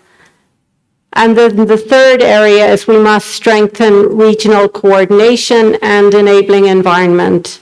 So clear regulatory frameworks, predictable policies, regional coordination, particularly for cross-border initiatives like the ASEAN Power Grid, are essential to give private investors the confidence over the long term. And we are very delighted to see ASEAN's leadership in making this happen with your role as the Secretary, Kanchana, really at the forefront and with other partners such as UNESCAP and the World Bank involved. So delivering the APG is a complex long-term task that will take unprecedented coordination and cooperation from governments, energy firms, development partners, and the financial ecosystem. And ADB is responding to this as the region's long-term partner and the MDB based in Southeast Asia. And we stand ready to commit up to 10 billion to the APG over the next 10 years, working for ASEAN and with ASEAN and crowding in additional private capital and partners alongside us. So I'm going to say, leave it there for now. Thank you. Thank you, O'Neill. I think very good. The points that you have raised on, the early stage preparation, project design is very important, and also you need this gap funding on concessional finance. You address about the policy risk. That's the role of government, and that should help make it more predictable policy, political commitment.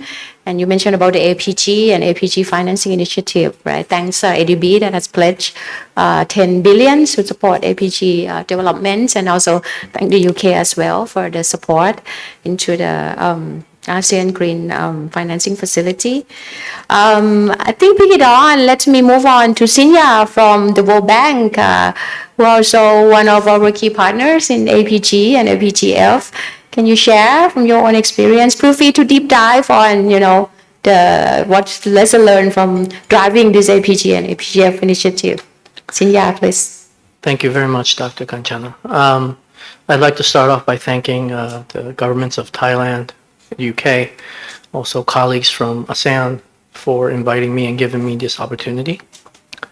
I'd like to start off by saying that, we do have variety of programs that we are supporting Thailand and the region on decarbonization and energy transition.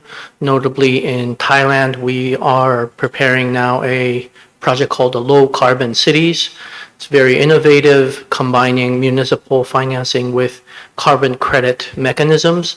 I'm not going to go into the detail right now, but if there is any interest, I would be very happy to explain it as one of the co-task team leaders, if you will, of that project. In addition, we have a relationship with ASEAN Center for Energy on a technical assistance program that includes energy database, the REC Renewable Energy Certificate Market Platform study, as well as the follow-up to the ASEAN Interconnection Master Plan Strategy. I guess we call it AIMS 4. That would be upcoming in the coming years as well. But I'd like to focus our attention right now on what Noel basically outlined as the APG supporting infrastructure. So last October, World Bank and ADB has launched in partnership with ASEAN, specifically ASEC and ASEAN Center for Energy, as partners in ASEAN Power Grid Financing Initiative. Sorry, this name kind of started to change often, so I'm just being careful here not to make a mistake. So that was launched in the AMEM of last October, and we are now working towards operationalization of that platform. What we're seeing right now, though, is there is still, I would say, a lot of room for pushing for the implementation, as Noel said. As many of us here in this room know, from the GMS days, we have been talking about this concept for close to 30 years now. Very little has been done. Only about 2% of the regional generated power is traded across boundaries still. And there is only one multi-country operation that is being implemented right now, which is LTMS.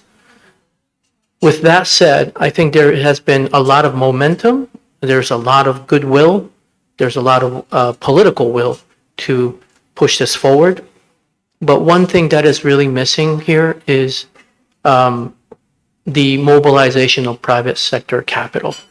As Dr. Kanchana pointed out, the low bracket of the investments focused solely on the interconnections is already close to $100 billion. But if we start looking into the domestic systems, switches, controls, dispatching, and safety equipments, all of that included in the domestic systems as well, we're looking at investment needs of closer to $700 to $800 billion. Now, no one has that kind of money. Even, we're the World Bank, but we will not be able to finance all of this. The leveraging of private sector capital is crucial to achieve the targets. Now, with that said, a lot of the discussions have focused on governmental agreements and treaties. But I think now we're recognizing the fact that we need to start bringing in the financiers and the project sponsors' point of view into the conversation. And that is why, as part of the APGF, we have established PACE, the Partnership in ASEAN Connectivity in Energy. And that is a platform where the project sponsors, financiers, development partners can come together and actually exchange views, talk about projects, and talk about the real bottlenecks that they're seeing so that we could actually find and matchmake the support that they were needed. Now, I think one of our ADB colleagues have found that many of the interconnection projects actually take about 10 years to prepare. But what they've also found is that out of that, 6 to 7 years is spent on permitting, finding the right partners, finding the technical assistance, feasibility studies, and grants for those activities. Now, if we're able to compress that, that would accelerate the investments in APG, and that would also further encourage other people to come. At the same time, we want to use this platform to feed the feedbacks that we get from these private sector players to ASEAN countries.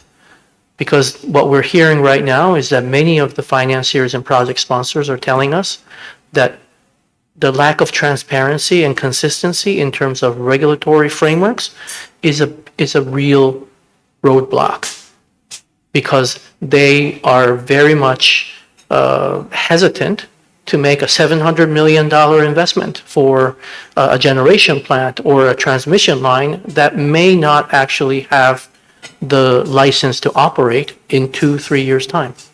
So what we are ready to do is to actually work together with the private sector as well as with the governments, hand in hand, as partners with ASEC and ACE to promote the kind of changes that are required. And in doing so, of course, we've already committed $2.5 billion in the region for renewable energy projects. We are also looking into, okay, we'll be done. Yeah, and we're also being ready to deploy the guarantee products like guarantee products to facilitate the transactions. I'll stop here. Thanks. Thank you, Senior. I give you more time because it's a very complex issue, but you help to explain also our new initiative. We can come back on the APGF, the financing initiative, and the new platform that we have set up, the PACE, the Partnership for ASEAN Connectivity for Energy, that would help facilitate, if investor and financier would like to also join force in financing our APG related program. PACE would be, I think, your platform, the first stop that you can come in, instead of just starting from zero, you can, leverage on what information and data, the project pipeline that we already have.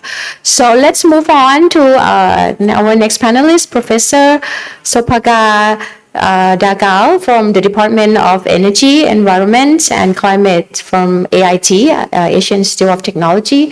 You have led a UK-funded program on climate adaptation and resilience and support of research on this climate adaptation. So please share your experience on what are the key lessons learned, some insight, and maybe highlight on what you think that, to convince all the investor to really help scale up all this good research. Thank you. Please.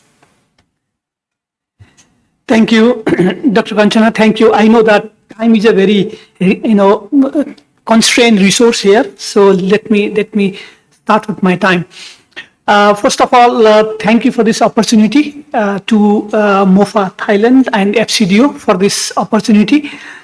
In the framework of CLARE, CLARE stands for Supporting Socially Inclusive Climate Adaptation and Resilience, which involves more than 30 countries across the world, involving more than 35 projects, 135 organizations globally. That's overall CLARE framework. Under that CLARE framework, we are doing CLARE ASEAN initiative, which focus on ASEAN. This is a UK-led program, as you mentioned, and we had a pleasure of also working with the ASEAN Secretariat. This CLARE ASEAN initiative is officially endorsed by the ASEAN process with ASEAN Working Group on Climate Change and the related ASEAN bodies. We have activities going on in 7 ASEAN countries, in 14 cities across ASEAN. Our focus is on urban climate resilience and urban climate adaptation and resilience. We have strong focus on nature-based solution, urban heat management, and also some of the hazard agnostic perspective of governance, planning, and also the financing, how these things work together. We are midway. I may not be able to share with you the final outcomes, but as a part of that program, we are already learning a couple of interesting insights from there. We'll be doing the evidence tailoring over next months. So some of the key lessons what we have learned so far is that I'm also bringing a bit of an adaptation dimension here. I think our speakers earlier spoke about mostly mitigation. We see that climate risk, urban climate risk is very much multidimensional, and it must be vetted in local understanding.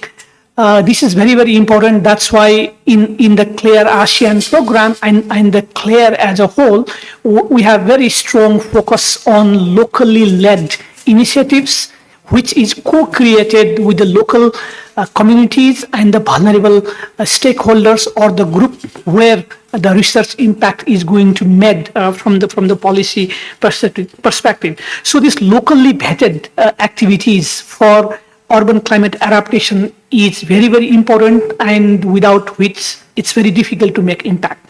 Now, the second point, what we have learned so far is co-creation is very, very important.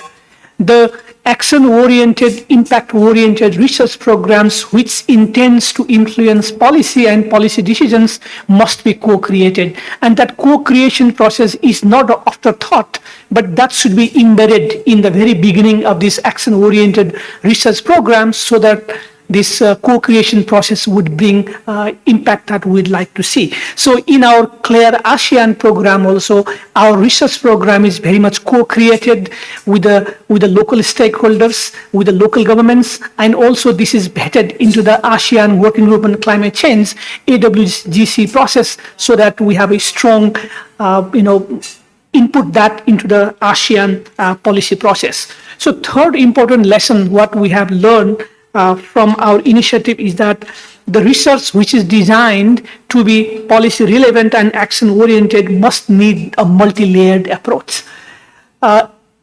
With that understanding, we are doing a regional synthesis at the same time drawing evidence from these 14 different studies across ASEAN cities, and then evidence tailoring and bringing that in the form of the easily digestible policy recommendation and the policy dialogue, policy brief, and summary for policymakers, which can be useful outrightly to the policymakers. In that process, we have also engaged very closely with ASEAN Climate Change Strategic Action Plan 2025-2030. We led some of the discussion on the adaptation track for the development.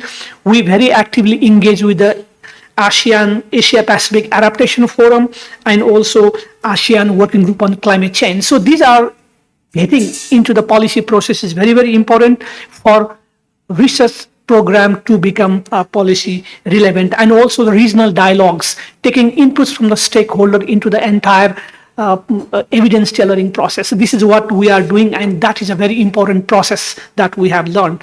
The fourth point is on integration. Integration is very fundamental. Adaptation is not only adaptation. Adaptation is also mitigation. We have lots of synergistic effects between mitigation and adaptation. Adaptation has to deal with cross-sectoral issues such as infrastructure, urban planning, finance, policy and governance, health and ecosystem management. How do we bring adaptation together? That is a very, very important aspect, and that integrated approach across the scale and sectors, this is very, very important. So these are some of our high-level messages or high-level learning that I'll try to submit to your thinking. And also last point is that how to make sure that these are taken up.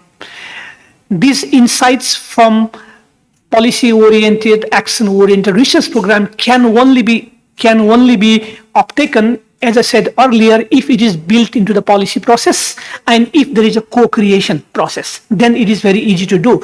And also regional platforms, how we develop knowledge-based regional platform, and how we highlight the success stories and the models developed and vetted in these individual place-based analysis. So these are very, very important aspects, and finance colleagues were earlier discussing is very important aspect. So we are also doing the analysis on finance. We are trying to scan through what's happening in the region regarding the financing for urban adaptation and resilience.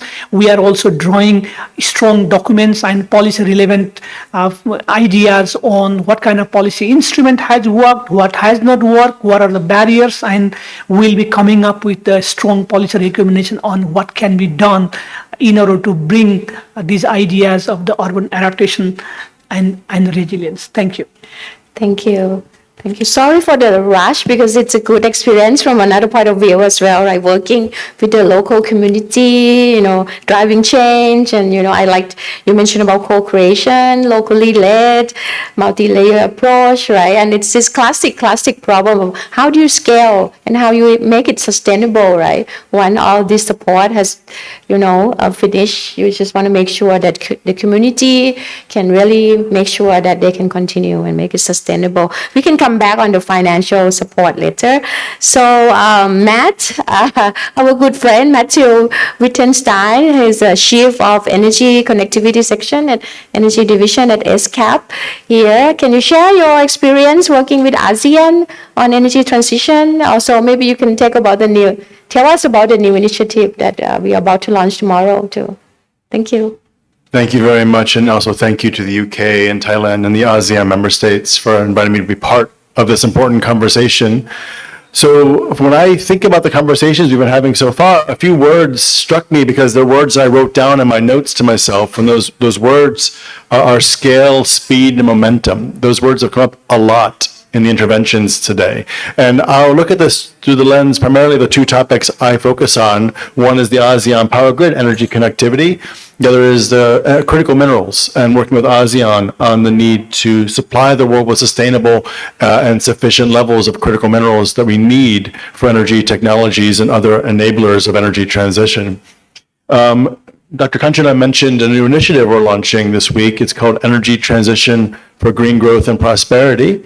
This initiative takes at its center the idea that the energy transition story is a multi-sectoral, multidisciplinary story, one that cannot be looked at in isolation through one particular lens. So I take an energy lens primarily in my work because I'm in energy division, but there's finance issues, there's trade issues, there's social development issues, et cetera, et cetera. The idea of this new initiative is to try to make a coherent story for policymakers to better understand how energy transition is not an obstacle to be overcome, but an opportunity to be embraced. We see energy transition as being a vehicle for social and economic development that every ASEAN member state can leverage by thinking about it from the lens of their own respective place in ASEAN's great diverse story.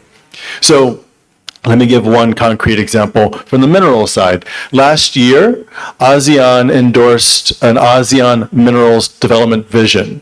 And this vision recognized that while every country in ASEAN has different levels of resources domestically or sits at different places in energy technology value chains, you all have a role to play in serving global demand for energy technologies, either by developing the mineral resources, processing and refining them, or embedding them in the technologies that we need for energy transition, like solar panels, batteries, EVs, etc. Now look at the ASEAN power grid. We know, as we've heard already, that ASEAN is seeing rising demand for energy, and in particular electricity. And there's a real question as now ASEAN can meet that rising demand, and especially do it sustainably. The ASEAN power grid we see as a key enabler of that by allowing supply to grow where it is most effective and affordable to do so, to meet demand where demand is growing most rapidly. But as was mentioned already by other colleagues, the devil is in the details. And there's a question of how you actually ensure that supply of energy meets demand in a way that is sustainable and secure. So we see ASEAN as the critical partner in all of this, ASEAN Secretariat and the ASEAN processes. Again, looking back at what happened last year, I mentioned the ASEAN Minerals Development Vision. There's also the Enhanced ASEAN Power Grid MOU. A number of documents were signed last year that point to political consensus that ASEAN Power Grid, ASEAN Minerals Development, these are things that all the ASEAN member states want to see succeed. The question and the challenge for ASEAN is how you continue that momentum. And the real risk is we go from current coherent vision to fragmented approaches. On the ASEAN power grid side, as Shunya mentioned, there's a need to really think very carefully about regulatory and policy harmonization and making sure that ASEAN member states are implementing policies that both serve domestic policy goals, but also enable ASEAN power grid to be fully developed. On the mineral side, there's a danger that countries will focus purely on domestic development and exclude the possibility of leveraging ASEAN as a whole for creating the value chains for energy technologies that ASEAN needs, but also the world needs as a whole. So if I have any sort of final message, it's that there's an opportunity here to build off of this momentum, to ensure that the visions and memorandums of understanding that were endorsed last year aren't just pieces of paper that we hold up on occasion to say, look at what we talked about last year, but instead actually give us concrete roadmaps for how we achieve them concretely among all of the ASEAN member states in such a way that every ASEAN member state fully benefits from them. I think ultimately ASEAN Secretariat has a critical role to play in helping maintain that momentum, but all the ASEAN member states also need to be fully on board, which means they have to see the benefits themselves. And that's where our work is going to focus on in the near term. Back to you. Thank you, Matt, and thanks for mentioning the ASEAN Secretariat. We are facilitator. It's a member state, who really drive all these changes. But thank you for echoing, what we have been, working together. I think looking at regional lens, and I like the good example of mineral that if you look at 11 countries now, with Timor-Leste just as a new member, I think we really have a very opportunity together as a region, complete the whole supply chain and make it more, the region more attractive for investment. Since we start 15 minutes late, I don't know if I can ask the host, we get 10 minutes so that we can get some comments and questions from the floor. So I'm just gonna let my panelists think about short, half a minute recommendation to ASEAN-UK cooperation. But now I would like to open up the floor for comments, suggestions, questions.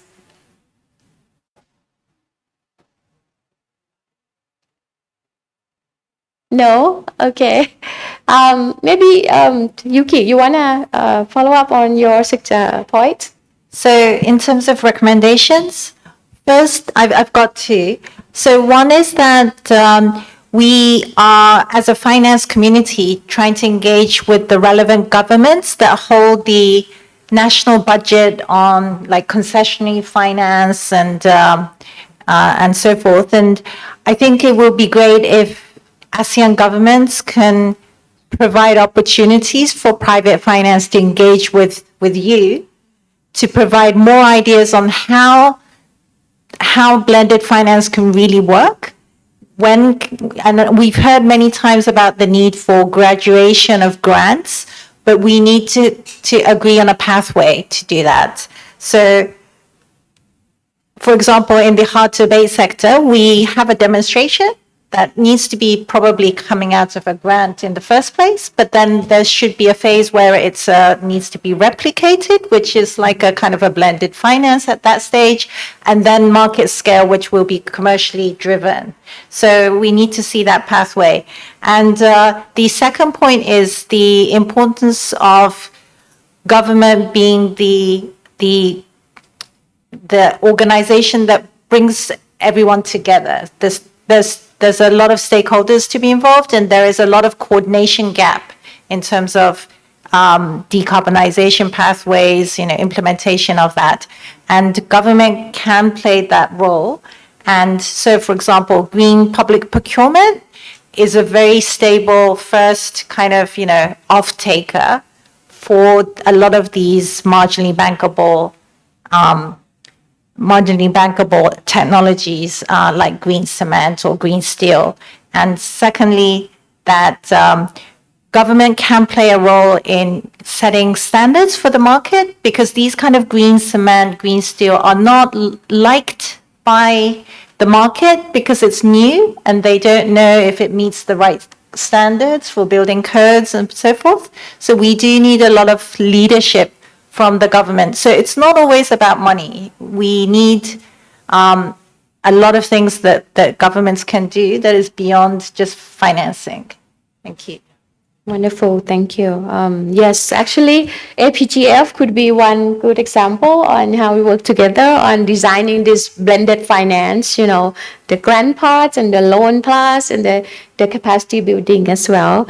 And procurements always come up, you know, it's a good demand side policy. And definitely standards and harmonization. I think that's something that the private sector investor looking for in terms of, you know, making it more attractive, right, for investment. I'm just going to open up the floor again in case any questions or comments from the audience. If not, I open for any of my panelists. Anyone? Or Just very quickly, I think. Oh, is there? Oh. Okay. Okay, so very quickly, I think specifically in this opportunity, I think UK specifically, I think has very much a contributing areas that could be contributing to APG specifically. Three areas. One is on the markets. UK has a very rich history of liberalization of the markets. And coupling that with the financial sector, I think they have done that very well. Number two is, of course, the subsea cables. Now, the current longest subsea cable, I believe, is the Viking link between the UK and Denmark, and I think that's the benefit sharing agreement and how those were negotiated. I think is a specific task that could be well construed. At the same time, the third one is the market structures. As everyone knows, EU is not a single monolithic market. It's actually a conglomeration of various sub-regional power pools that have a regional regulatory framework. That, I think, lends very well to the ASEAN context, where there are diversity of political leanings as well as institutional development stages. So those are the three areas. If we can work together with the UK government, I think that will be very beneficial. Thank you. Thank you, Sinya. I can echo that. The UK is definitely have expertise in sustainable finance, regulatory innovation, and also on this energy market reform. I think that's a good area. And also on the subsea power cable. Please, Professor. And maybe we pause a bit for questions and comments from the audience, please. Can you introduce yourself briefly before you ask questions? Thank you. I was actually trying to prioritize the floor to the government delegates to ask the question first, but seeing none, I raised my hand. My name is Sino Somojose. I'm from the Republic of Indonesia. I want to ask a question to the representative from the multilateral development banks in this regard, from ADB perhaps. I want to ask the question on de-risking. If you could identify first the areas of divergence in ASEAN countries that hinder de-risking of this green financing, what would it be? And then if you could also identify then what are the convergence, the areas of convergence that ASEAN countries have in this regard to achieve this de-risking of green financing? Because when I was working in the government, also in the Ministry of Planning, this was an issue that was complex, and I think it's good to have a sort of a, common dialogue on this. Thank you. I'm going to ask Shinya to get started. Okay, very, very quickly, I think in terms of maybe we can start from the convergence. Actually, I think what's clear is there is very strong political will now. Oh, sorry. So there is now very clear political will from all of the ASEAN member states. I do not think there's divergence there in terms of the willingness to move ahead with the APG concept. The divergence part is really the tricky part. I think there is divergence in terms of the regulatory frameworks. There's also divergence in terms of how the systems are planned.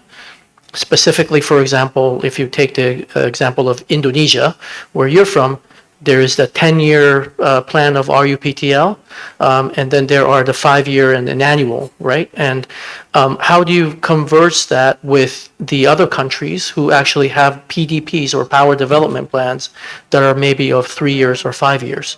How do you start to integrate those plannings? As we see in, for example, in EU, in a platform like ENTSO-E is a big, big challenge.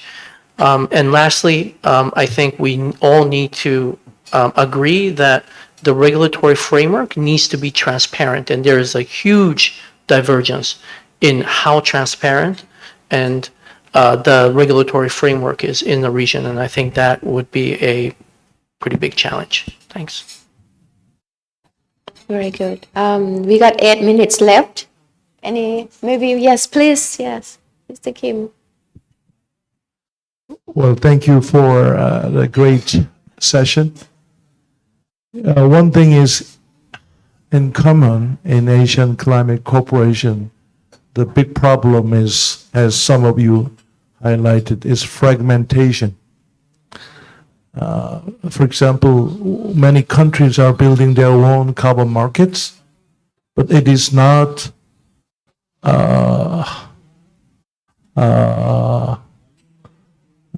workable among the member countries, including ASEAN Plus 3. So what would be the best way to increase or enhance so-called interoperability in the carbon market? This is not an isolated case. That is happening in energy transition, AI adoption, many, many things. But what would be the best way to increase so-called interoperability among Thank you for raising this. Actually, it's anyone from climate change, from ASEAN. Maybe I can quickly answer that. I think at ASEAN level, definitely there's a lot of discussion on this, and member state, for the moment, they are comfortable to discuss at regional level, working at regional level on voluntary carbon markets, the Article 6 of Paris Agreement. So basically, we're trying to connect all this, there's a lot of private sector group that has get together and, have this carbon credits, and they want to exchange for their offset and all that. So what we are working at the moment is on the voluntary market.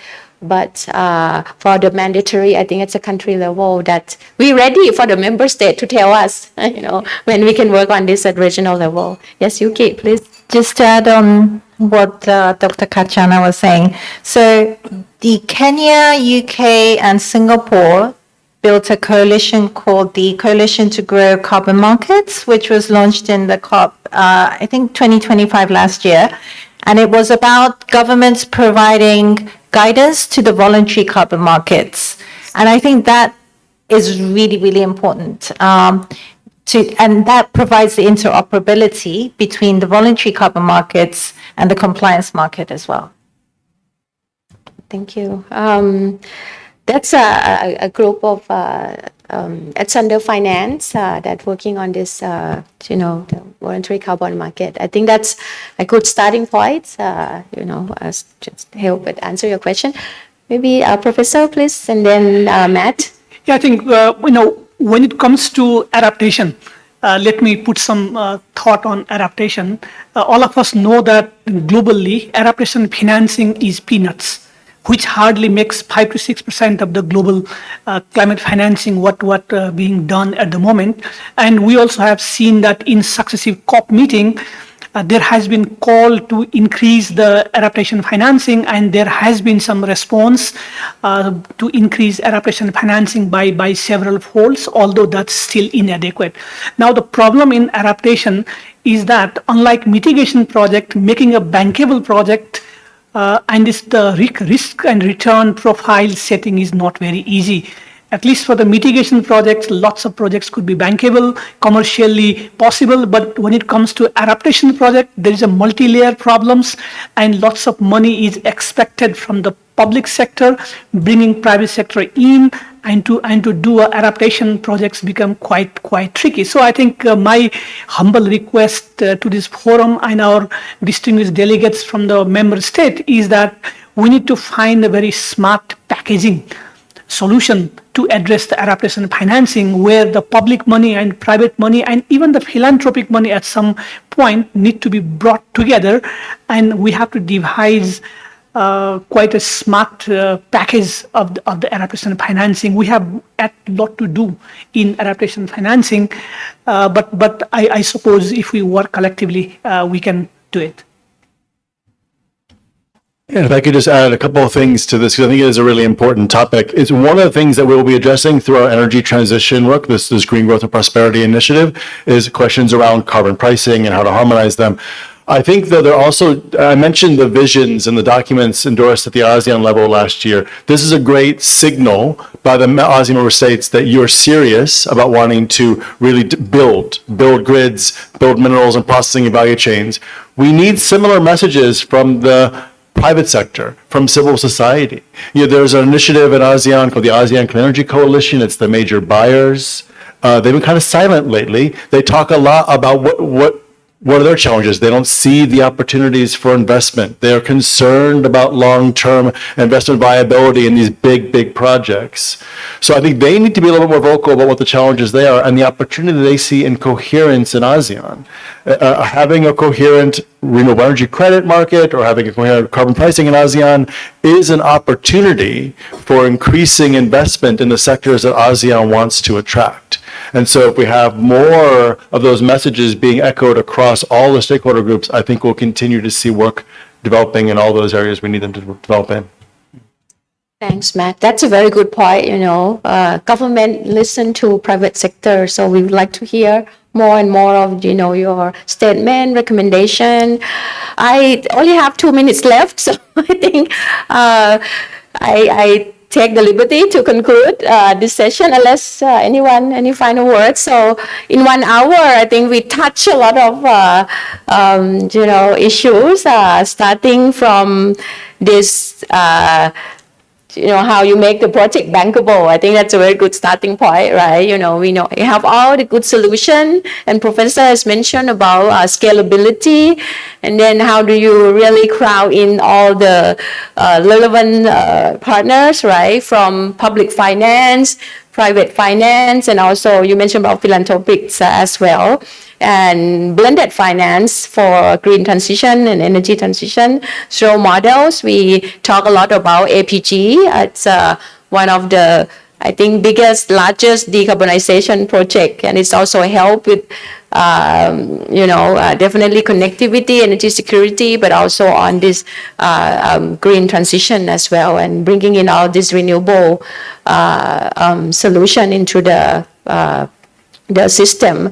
And we have started the work. I have to thank the two banks, ADB and World Bank, working with us last year during the Malaysia Chairmanship, and also carrying on to the Philippines this year. APG is also their priority deliverable. We're working on the enhanced MOU, the detailed framework. Some of the things that we mentioned here also will be discussed as the guidelines for APG project. And I'm pleased to share that now APG has been expanded to not just the cross-border interconnection, but also cover domestic grid upgrade, transmission upgrade. So that would open the opportunity for, for investment as well. And we have just mention a bit about the APGF, PACE platform. That would be a very good, another good touch point for financier and investor who be interested in working with us. I think we really need, it's clear. I think the more I talk to member state, everybody now realize that they cannot just depend on domestic bank, working with national development bank and also other private investor. We talk about how do you make the project bankable, and it's quite clear from the private sector that policy commitment, political will, very important, right? The part of the early stage. If you want to de-risk, you have to make clear about regulatory and that would help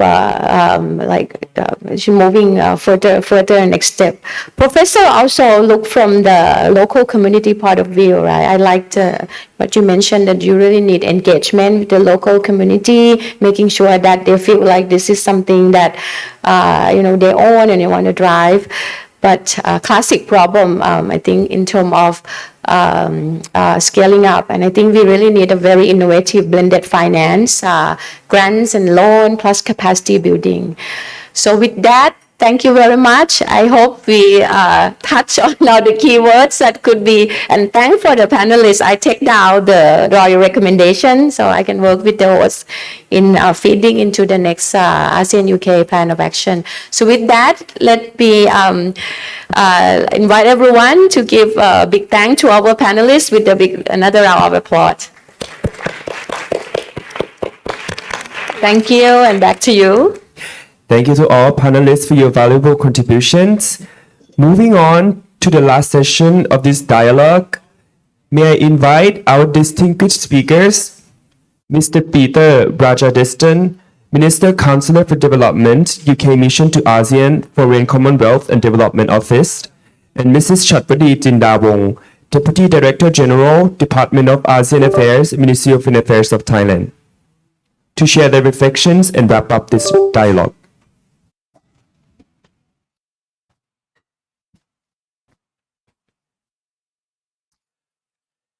Mr. Peter, the floor is yours.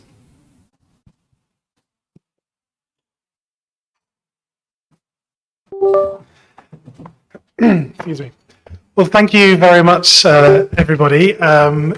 It's a delight to be here and to have this opportunity to share a few thoughts before we wrap up this session. It strikes me that this discussion is incredibly timely as we have an opportunity to reflect on the first 5 years of the UK-ASEAN dialogue partnership and really understand and discuss today the lessons that we've learnt, the opportunities, but also areas where we can go further and go faster. And I think it's also a moment where we can reflect on the current global state of play in international relations and how we make sure that our partnership is fit for the next 5 years and how that can shape the future plan of action that we are developing with our colleagues from the government of Vietnam. I think I would just take a few reflections to take away and think about how we might build that into those negotiations. I think first, one of the key messages that we hear loud and clear is around the need for our partnership to be based on a shared common purpose and a respect for both ASEAN and UK priorities and interests. And I think we've seen some many examples today where that has been absolutely the case, and also heard about areas where we may be able to develop new partnerships. We've just heard the reference to the Viking power line between the UK and Denmark as being a particular area of potential collaboration as it relates to the ASEAN power grid. I think the second message that I will take away from today is that there has been huge progress to date on the SDGs, of which we can all be rightfully proud. But I think many of our panelists today also recognized that the SDGs were deliberately stretching, and as a result, there is still some way to go. And we need to make sure that we inject that momentum and speed into implementation, both here in ASEAN, but also in other parts of the world, including my own country in certain areas. I think we also had a really good discussion around the need as the international community evolves around whether or not our tools and modalities need to evolve with the maturing relationship between the UK and ASEAN. And I think there were some really interesting examples mentioned earlier on today that we may reflect on. And then finally, I think one of the key issues that we come back to time and time again is the need for public and private collaboration, especially in the finance space. We know that the various financing gaps, whether it be climate or energy, are really massive, and we need to make sure that we have a really strong collaborative partnership with the private sector in order to deliver at, I think it was at scale, speed, and momentum, one of our previous speakers mentioned. So I look forward to hearing the readout from the discussions today, and I think that will be a really rich source of inputs as we continue the negotiations and discussions with our colleagues from the Government of Vietnam and the ASEAN Secretariat. But I hope to come back to some comments from my colleague from the Triple GI. I hope that we leave today feeling energized and roused rather than discouraged. And so finally, I would just like to thank all participants today and the moderators for their insights and their learning. I think the panelists and speakers were absolutely extraordinary in terms of bringing a very rich discussion and range of different perspectives on which we can reflect. I'd also like to thank my partners from the Government of Vietnam, and we look forward to working and collaborating further as we develop the plan of action. And finally, I'd like to thank our gracious hosts, the Ministry of Foreign Affairs here in Thailand, for hosting an excellent discussion and dialogue today, and without whom we wouldn't be receiving these great outputs from today. I thank you very much.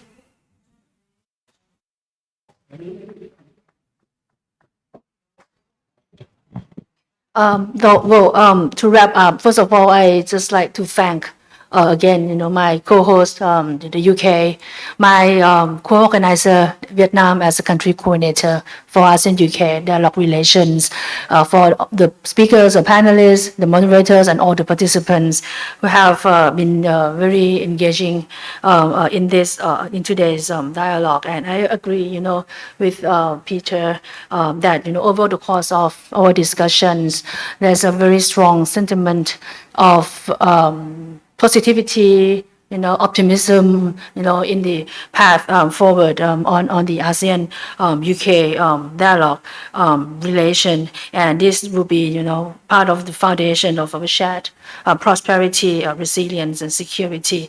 We have also heard that, our cooperation should be practical, inclusive, and to a certain extent measurable. And we have also heard, the many various areas of potential cooperation, which I hope will be, valuable inputs into developing the new ASEAN-UK plan of action. And as we conclude, it's just like to highlight 3 points on the way forward. As we are, we will start the development of the new ASEAN-EU POA in the coming months. So I hope that the inputs here in all relevant will be fit into all relevant areas, not only under the section on sustainable development, but as sustainable development is a cross-cutting issue. I think various inputs can also be fed into other sectors, other sectoral cooperation in the new POA, whether in APSC, AEC, or ASCC pillar. Second, I hope that the areas that we have discussed today will be able to be translated into concrete and practical cooperation, building on the progress that we have achieved so far, and also, progress that can be measured, not just in quantitative aspect, but also qualitative aspect. And lastly, I think we all agree that, we should maintain the spirit of openness, dialogue and collaboration that has defined the ASEAN-UK partnership for the past 5 years. So I hope that this kind of approach, can be also applied not just on areas relating to sustainable development, but also other areas within the POA. So please rest assured of Thailand's constructive participation in the development of the new POA. Thank you. Thank you, Mr. Peter and Mrs. Chatpadi, for your insightful reflections. This concludes the ASEAN-UK Dialogue on Sustainability. We will now proceed with the group photo.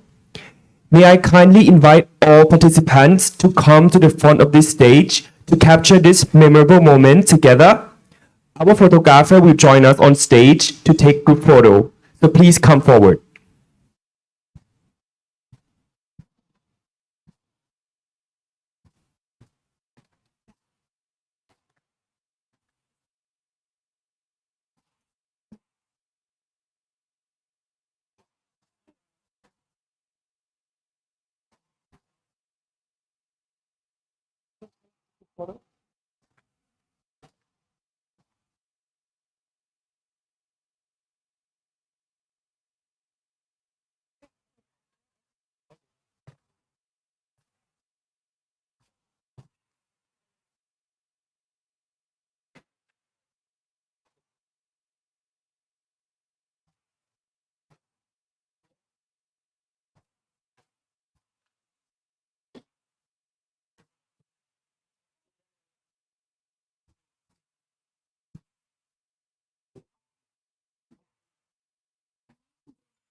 Okay, everyone make sure that your face is visible to the camera.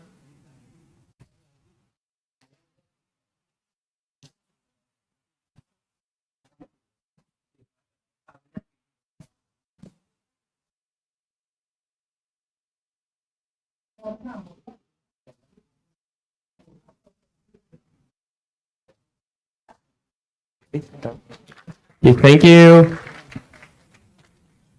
So everybody please join us for the evening reception at Vitae Samoson 3, which is outside of this hall to the left. We hope you enjoy the evening.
เม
ื่อกี้เห็นพี่เบลค่ะ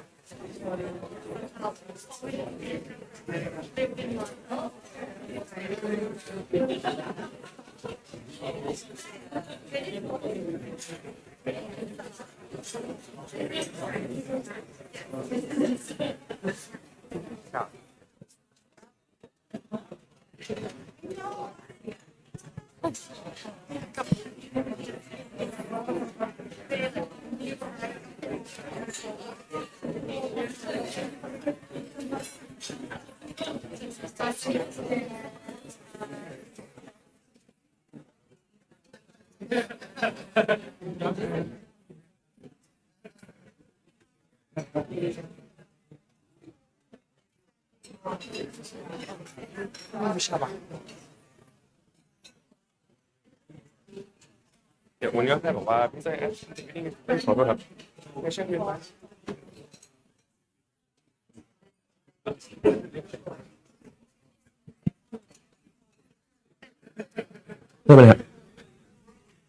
Excellencies, ladies and gentlemen, we will now begin with the toast remarks. It is my pleasure to invite His Excellency Wishawat Isara Phakdi, Vice Minister for Foreign Affairs of Thailand. Thank you. Thank you, Ambassador Tinta, for leading the applause. Excellencies, Ambassador Gooding, Ambassador Pham, Ambassador Tinta, distinguished guests, ladies and gentlemen, good evening. You will be relieved to know that I will not speak for very long, especially since you have already heard a lot of very meaningful words during today's dialogue. It therefore remains simply for me to welcome you all once again to the Ministry of Foreign Affairs and to this reception in your honor, bringing to a close a very substantive and fruitful day. I have no doubt whatsoever that today's discussions have been both productive and forward-looking, underscoring the vast potential of ASEAN and the UK to deepen our partnership in advancing sustainability, a highly important issue for all of us. It is always encouraging to see how a thoughtful exchange of ideas such as this can gradually evolve into concrete cooperation that ultimately delivers tangible benefits to our peoples. This is the spirit of diplomacy, and it is the responsibility entrusted to us by those whom we represent. Ladies and gentlemen, in a world marked by uncertainty and rapid change, international relations have become increasingly complex and less predictable. This has certainly made our lives as diplomats, at least my life as a diplomat, more difficult and challenging. And at a time when multilateralism is facing many daunting challenges, regionalism and trusted partnerships have become even more essential. In this regard, ASEAN serves as a vital platform, not only for regionalism, but also for partnership. A platform where we can strengthen the bonds among ourselves and build meaningful partnerships with friends beyond our region, including the United Kingdom and the Republic of Korea, but you are in our kingdom, in our region. Over the past 5 years, ASEAN-UK relations have evolved significantly, expanding into substantive cooperation across a wide spectrum, from peace and security to digitalization, creative economy, and sustainability. I'm pleased to know that today's discussions will feed into the development of the new ASEAN-UK Plan of Action to be adopted this July. As the ASEAN Coordinator for Sustainable Development Cooperation, Thailand stands ready to work with Vietnam, other ASEAN colleagues, and the UK to ensure the robust and effective implementation of this new plan of action. Distinguished guests, ladies and gentlemen, before I conclude, I would like to express my appreciation to the hardworking organizing teams from both the UK and Thailand, as well as to Vietnam as the country coordinator of ASEAN-UK dialogue relations, to UNESCAP, and simply to everyone who made this dialogue possible. That said, to keep my promise not to speak for very long, may now invite you all to raise your glasses and join me in a toast to the enduring and growing partnership between ASEAN and the UK, to our shared commitment to sustainable development, and to a future that brings lasting prosperity and well-being to our peoples and subsequent generations to come. Thank you. Cheers. Thank you, Excellency. May I now invite His Excellency Mark Gooding, Ambassador of the United Kingdom to Thailand.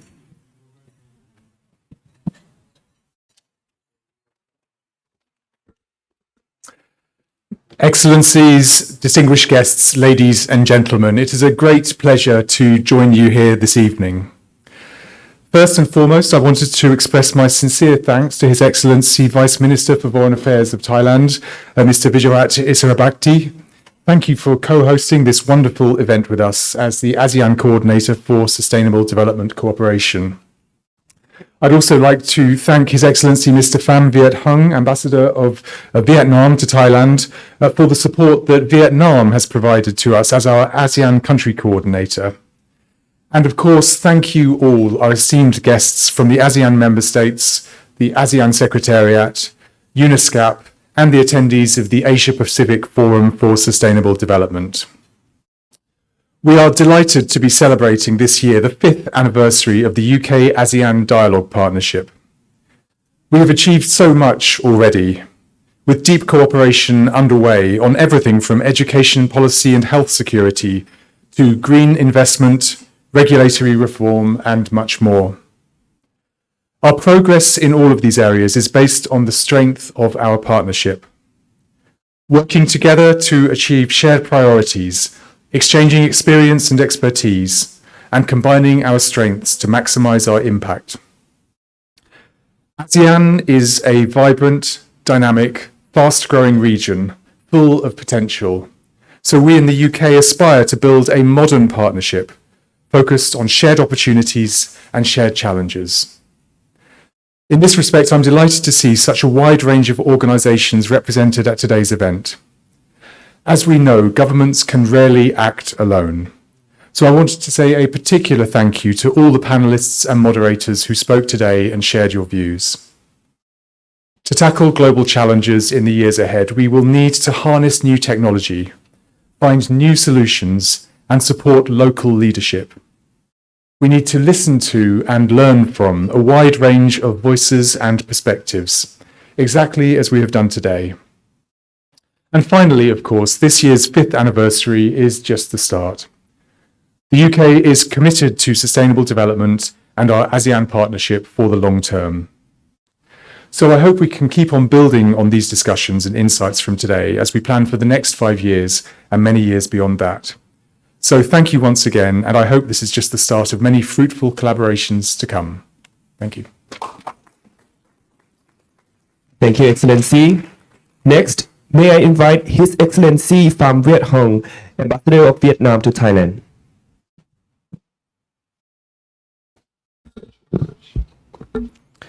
Excellency Vijapat Isara Bhardi, Excellency Maka Kuding, Excellencies, distinguished guests and ladies and gentlemen.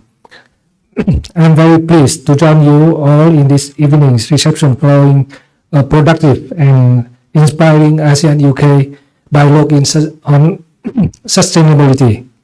Today's exchange has underscored our shared commitment to advancing a greener, more resilient and inclusive ASEAN, and to further strengthening the ASEAN-UK partnership through practical cooperation and mutual trust. In my capacity as country coordinator and in our capacity as country coordinator for ASEAN-UK relations, I would like to express my sincere appreciation to Thailand for the gracious hosting and the United Kingdom for its strong and sustained engagement with ASEAN. May our partnership continue to grow in depth, sustain, and impact for the benefit of our people and future generations. To the enduring ASEAN-UK partnership, to sustainability, and to our shared future. Cheers. Thanks. Thank you, Excellency. Ladies and gentlemen, please enjoy the reception, and I wish you all a very pleasant evening. Thank you.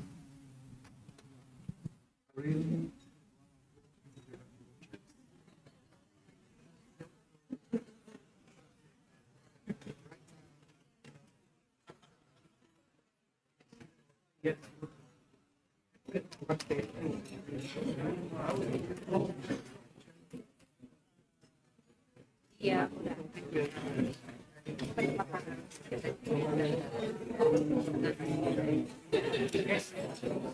Right now.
Thank